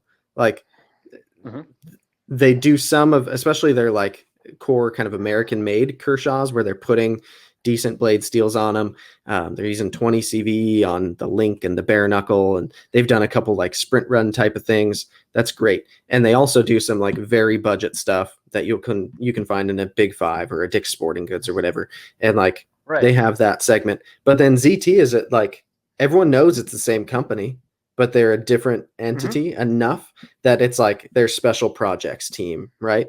And they catch a lot of flack, and I think rightfully so a lot of the time, not all of the time, but like some of the knives that ZT is making right now, I think are awesome. They're really good. They're very well built. They're using good materials, and they're like kind of playing the Benchmade Spyderco level game pretty well. But that doesn't like detract from Kershaw, and it doesn't feel like either one of the arms necessarily are like not getting enough attention. Some of their decisions might not be the ones I would make, but they're coming out with new things. They're pushing on both fronts, and they're an American company who's like making some stuff in America, using some overseas manufacturing. I think they're actually a pretty decent example compared to like CRKT. It's like with the few knives that they've tried to make in the last couple of years that have been expensive, that have been like, we're going to ask a lot for this. We think it's worth it. The only one that sticks out in my mind is the Shock, which they spelled XOC, and was 10 inches overall length and weighed 3 pounds and was stupid. Like it was, you can call it a publicity stunt, whatever you want. It did get some attention. I remember it. So job well done on that front. But like, why not give us a Pilar finally that has a decent blade steel, decent handle material, isn't on crappy Teflon washers, doesn't have burrs inside where you've done terrible quick machining. Like make a nice Pilar and charge $150 for it, and a ton of people will buy it. And if not the Pilar, because there's some weird reason that you guys won't touch that one, pick something that people like, make a nice one. Try it. I don't get why the squid. I don't know, do something with the squid or whatever. And just like take that, make it a little bit better, charge a little bit more money. Boom. You just went up in your goals. Yeah. Like, and the enthusiast market is relatively small. I think companies, rightfully so, oftentimes are like, well, just because the small crowd on Instagram, which frankly is a pretty small crowd compared to especially companies like CRKT and Kershaw, and these players, their market is way bigger than the knife guys on Instagram like you and I who are talking about this stuff, right? But I do think, even though the enthusiast community is relatively small in terms of like how many units we can possibly buy if one of these companies comes out with something compelling, it does do something when you create even small batches of something really cool for the enthusiast, because those people talk and those people make the content, and the non-enthusiasts see the content and then they like your brand more. And when you're not doing anything for the enthusiast, then I think it's just, you wither away because like if no one's showing off CRKT knives, which for some reason people love showing the squid and the Pilar, even though they're not very nice. But if they made something truly exciting, think about how much of a push there would be from people like, yes, CRKT finally. And I think that would have a ripple effect.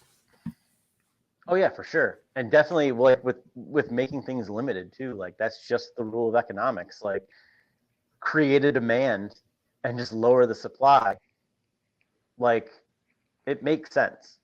And it may seem like a shady thing to do, but like they could always just make more in a different variant. And then still you're creating the buzz and people are talking about it and you're selling. Yeah. I think there's a balance there too. Like when my knife comes out, the Left Concepts Avant, the model that's coming, of course, I hope that the secondary value on that after they're all sold is a little higher than what I sold them for new. That is a great indicator that people want my product and it means I should make more of them. I can even make more exactly the same way. And that's a good indicator that people will buy them because people are willing to pay more because they missed out. And there's people that want them, right? That's a good thing. Yeah. That can get out of whack and it can go totally the wrong way. If all of a sudden things cost 4 times as much as they did new, then maybe something ominous is happening there. But like, right. if your product consistently is selling for less than it did new, like if I wanted to go buy an Emerson A100 right now, I could find one for less than retail. I could, because there's plenty of them, and they're not that great of knives. They're not that exciting. There's not a ton of people searching at the moment for an Emerson A100. But if they made a new version, then that new version is going to be sought after. And then all the people who can't get that new version but want one might even be incentivized to go buy the old one. So they can at least get the thing that's close to it. And then secondary value on that goes up. So like if Chris Reeve stopped making half as many Sabenzas as they do, the secondary will go from being a little under market on the Sabenza to being potentially even a little over, which like for the collector side of things and for your brand, that can be very good. And then whatever model you're making instead, people are going to want, because if I can't get a Sabenza, but I want a CRK, I better get this new one that just came out. And either I love it and I keep it, or I use it as trade bait to get the model I do want. Like it's a whole game that gets played. And I think it's healthy.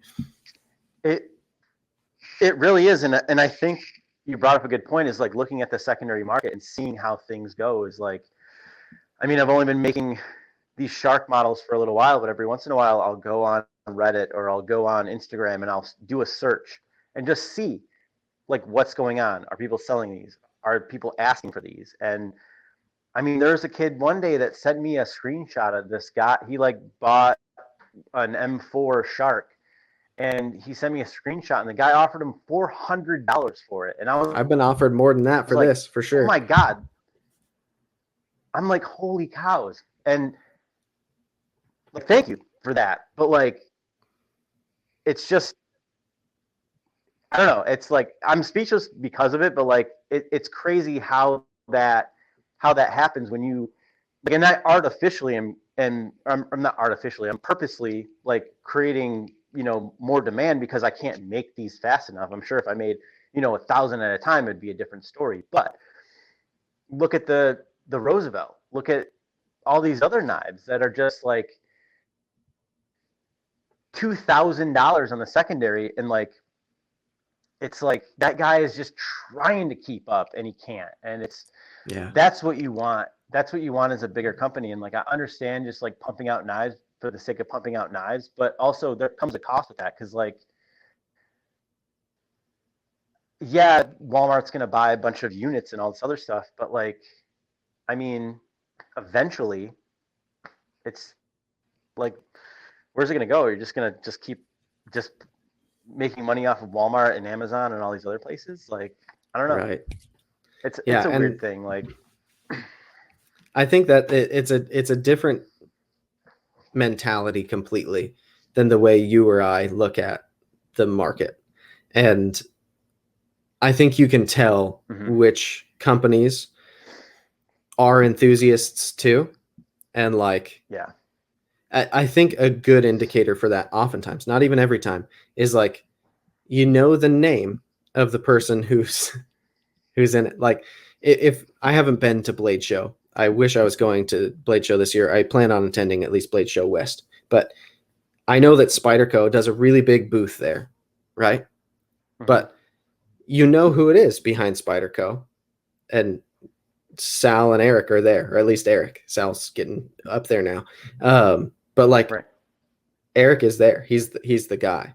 There are some other brands where maybe they feel a lot more business-like, and I bet you don't know the name of the guy who's there. I think those are the kind of like more boardroom type business decisions that get made by those companies, where it's like, how do we get into Amazon so we can sell more units? And it's like, maybe their goal isn't even to take this knife company way into the future. Maybe their goal is to take it 5 years into the future and get it to be worth as much as it possibly can be, so they can get out of it and sell it, and they can retire off of that. And who am I to say they're wrong for having that goal? Like, there is a place for knives like that and marketing like that, but it's just so not the way that because it's my hobby first that I'm interested in it, you know? Right. And I think the last time I looked, so the folding market is considered the tactical market. I think it was at $12 billion total. And then the cutlery market, which is like kitchen knives and stuff like that, I think is a little higher, closer to 18 billion. So, I mean, there's a ton of room. And that's annually, right? Yeah, that's annually. And like there's a ton of room. And like what you said, like there are guys that are in the industry that were enthusiasts.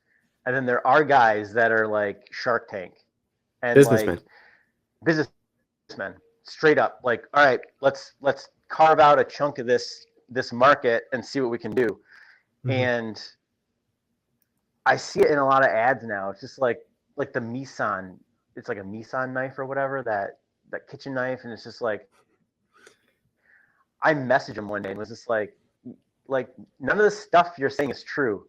And I was like, can I try your knife? And they're like, no. I'm like, okay, fine. Yeah. And there's that guy that's on Lefty EDC was talking about this the other day on the Evatac Shadow Ranger.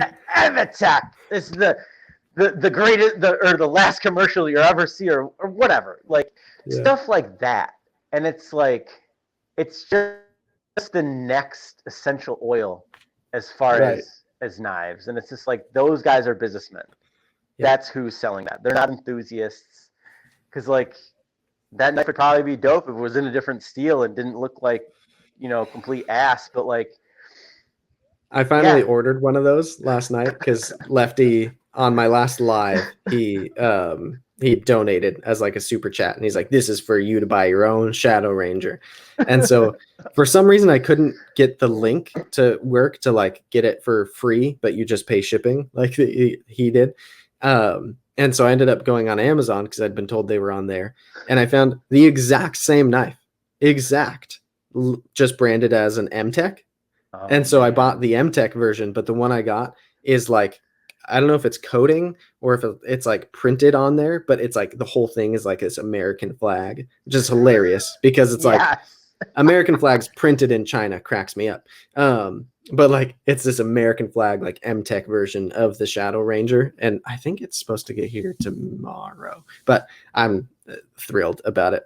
But yeah, like there's a whole market of like that type of knife selling. And the fact that they can make money shipping me a knife for, I think that M-Tech version I got was like $12-13 or whatever on Amazon. They ship it to me for that amount of money and they make a profit on it is terrifying. How is that even possible? Just in the weight of the materials that you were able to get this to me for that much money. Maybe it'll be the next knife I yeet off the cliff in what is now called Strider Canyon. But it's a weird market. And I think I can maybe be a little hyperbolic sometimes I look at it like an enthusiast and I talk to other enthusiasts, and the makers that I like are enthusiasts, and the companies that I like to buy from typically seem to be catering to enthusiasts. And it's like, there's a whole other side of it. It is a whole market, and the enthusiasts are just a little part. And it's nuts because like when I looked at those numbers, I was like, holy cow, the cutlery industry is that much like that. Yeah, that makes sense. And then the tactical one, I was like, that's a large number. $12 billion is a lot of money. Yeah.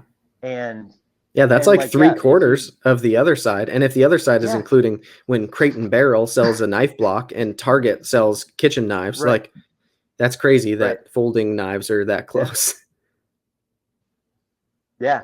And that just tells you like, there's a lot of stuff out there that is actually making a lot of money that is not it's not good to any stretch of the imagination. So yeah, it's interesting. It's good. Go ahead.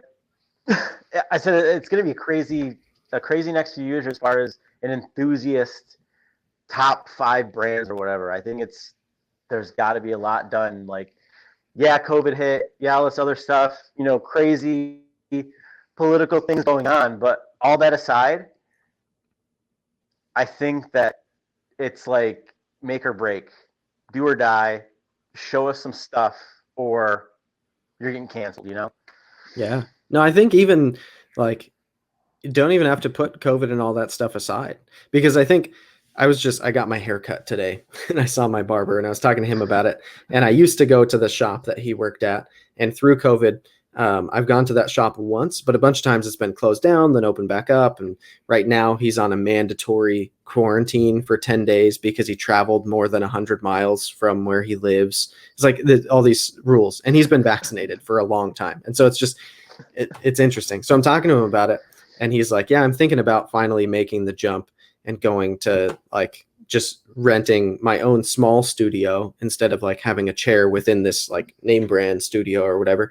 And I've been seeing this guy for years. He's the only barber I'll go to, so I'll follow him wherever he goes, right? He already has a clientele like me who see him every time.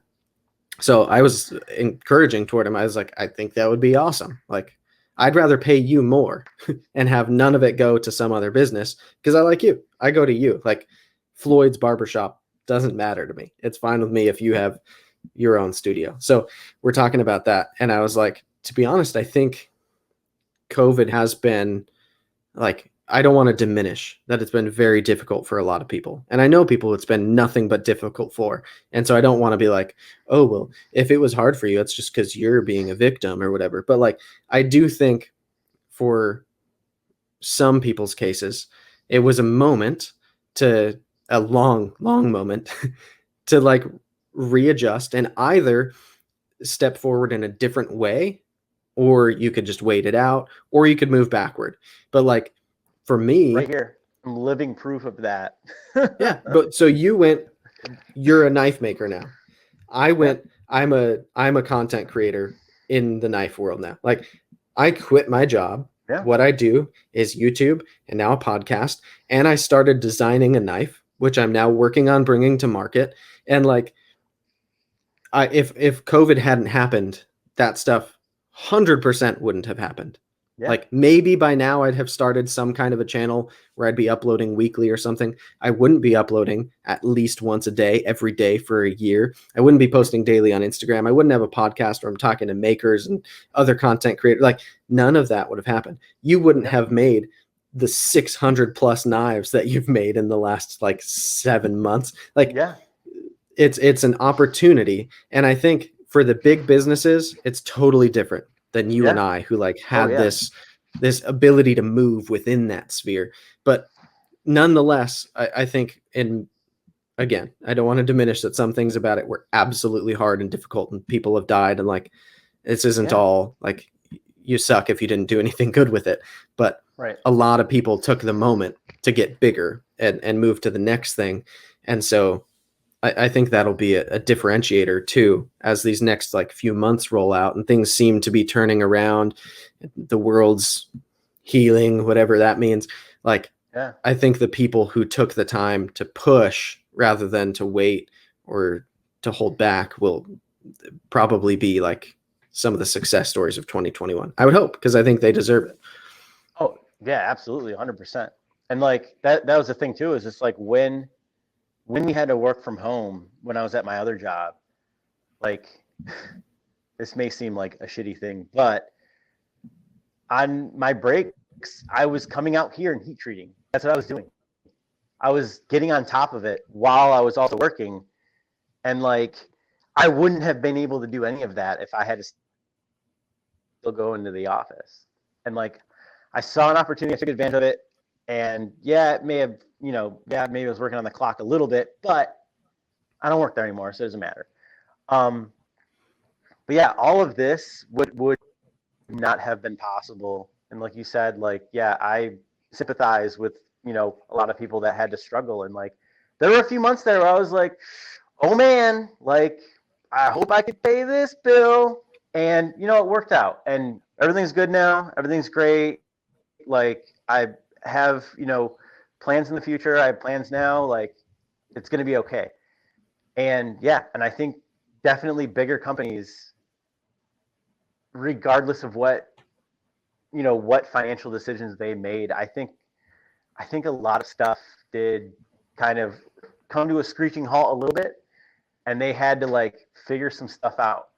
And I think they're going to have to refigure some stuff out. And here's the thing is like, you can turn a smaller boat pretty quickly. If you have a big boat, man, that takes a lot to turn. You get a Suez Canal situation real quick. Oh yeah, real quick. So I don't know. We'll see. Hopefully some cool stuff comes out of Blade Show. I think it will. And then once things start getting back to what we perceive as normal, then you know what? I'm not stopping. Like there's guys that are like, oh man, I missed that drop. And I'm like, dude, I'm not stopping. I'm not stopping until everyone tells me to stop making knives. Yeah. That's when I'll stop. But from that point, like I'm not going to stop. I'm going to continue to talk to the community. I'm going to continue to innovate. I'm going to continue to learn, and I'm not going to stop. Right.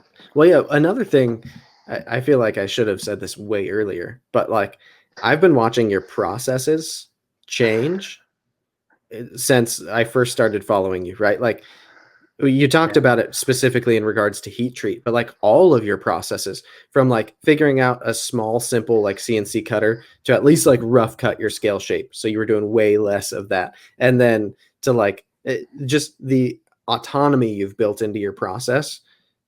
Like I don't have any doubt that you'll be able to continue making as many, if not more, fixed blades per batch with greater frequency of batches.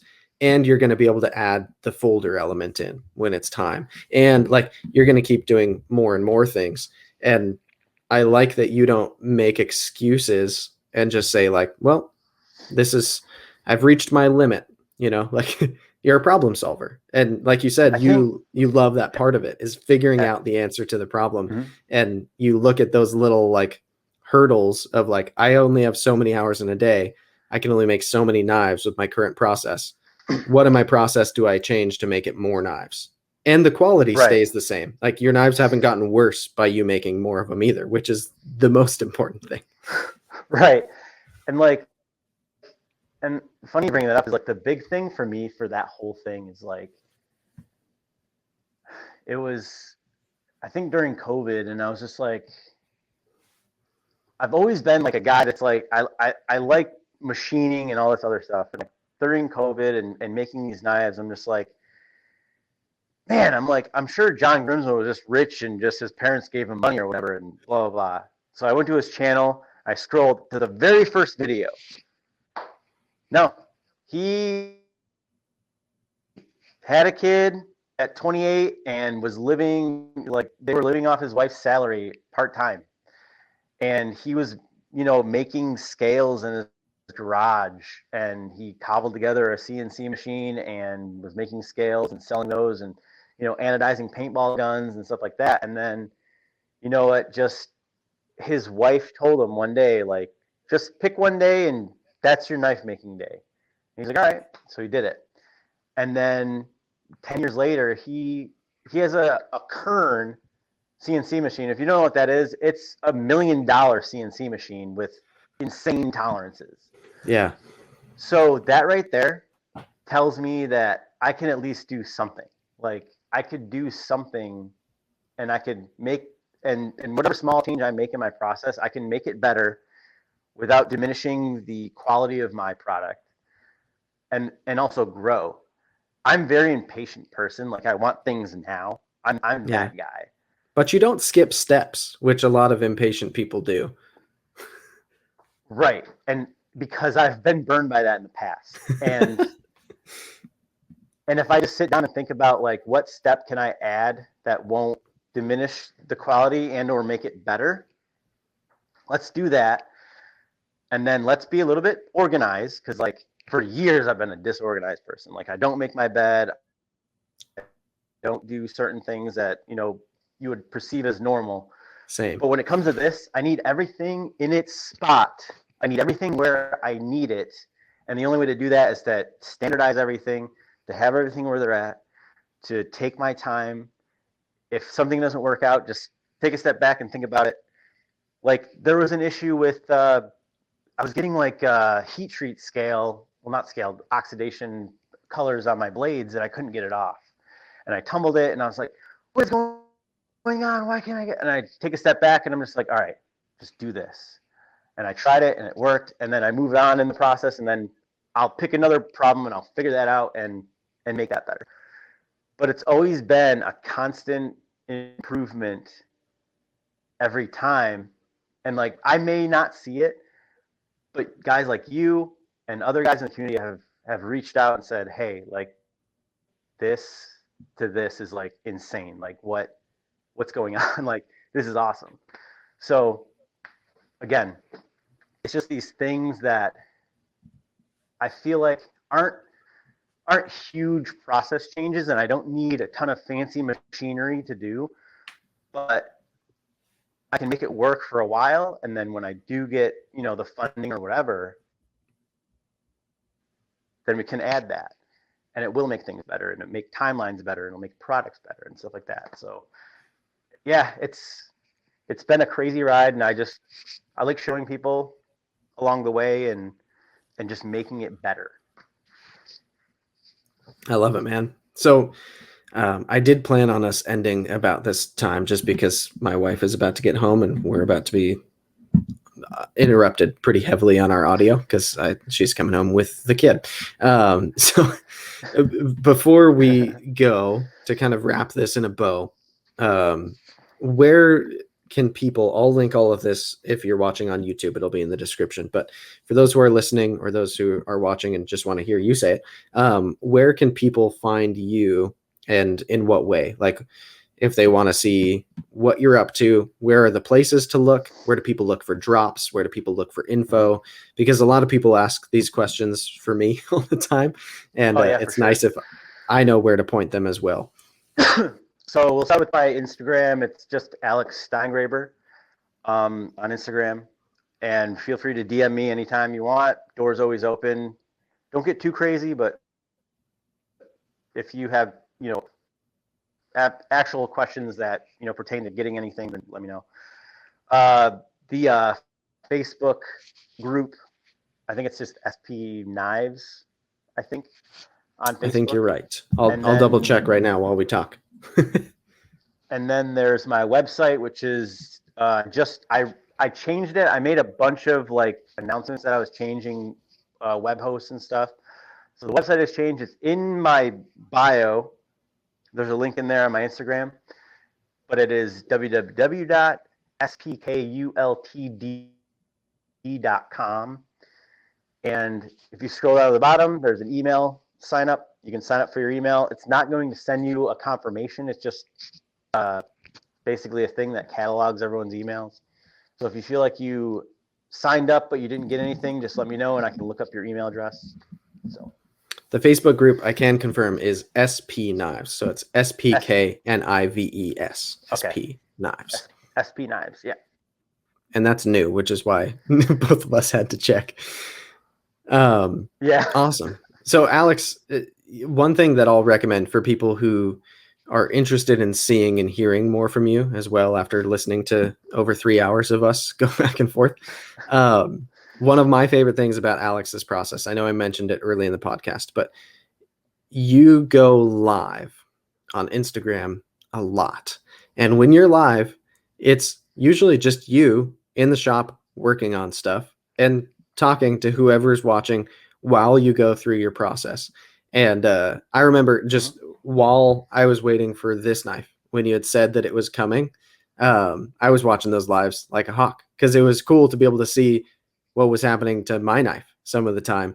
And so like if you're interested in this upcoming drop of Vanex knives or whatever is coming that you're like interested in, it's a cool opportunity if you're following Alex on Instagram to just tune into those lives, and you can literally like see parts of the maker process as it's unfolding. And you're super open on there and just joking around and having a good time. And it feels like kind of being in the shop with you in a fun way. So that's one of my favorite things about following you. So Instagram is where I recommend people kind of tune in. And but yeah, thank you so much for coming on, dude. I just realized as I'm looking at the table too, I brought out this Jacob Ginsberg knife that I'm borrowing. It's a prototype. And you guys are doing a collaboration knife together. Am I right? Yeah. We talked about it. He came up with a design where I think we settled on a steel, but we were talking about numbers and how many we were going to do. We might do I think a limited batch, maybe just to see the response and then go from there further. But I think he has a lot of fun stuff in the works, so definitely check him out. Yeah, I'll have him on the podcast soon. He's a buddy. Yeah, he's an awesome maker. But yeah, I think the collab is definitely gonna happen. I don't know when.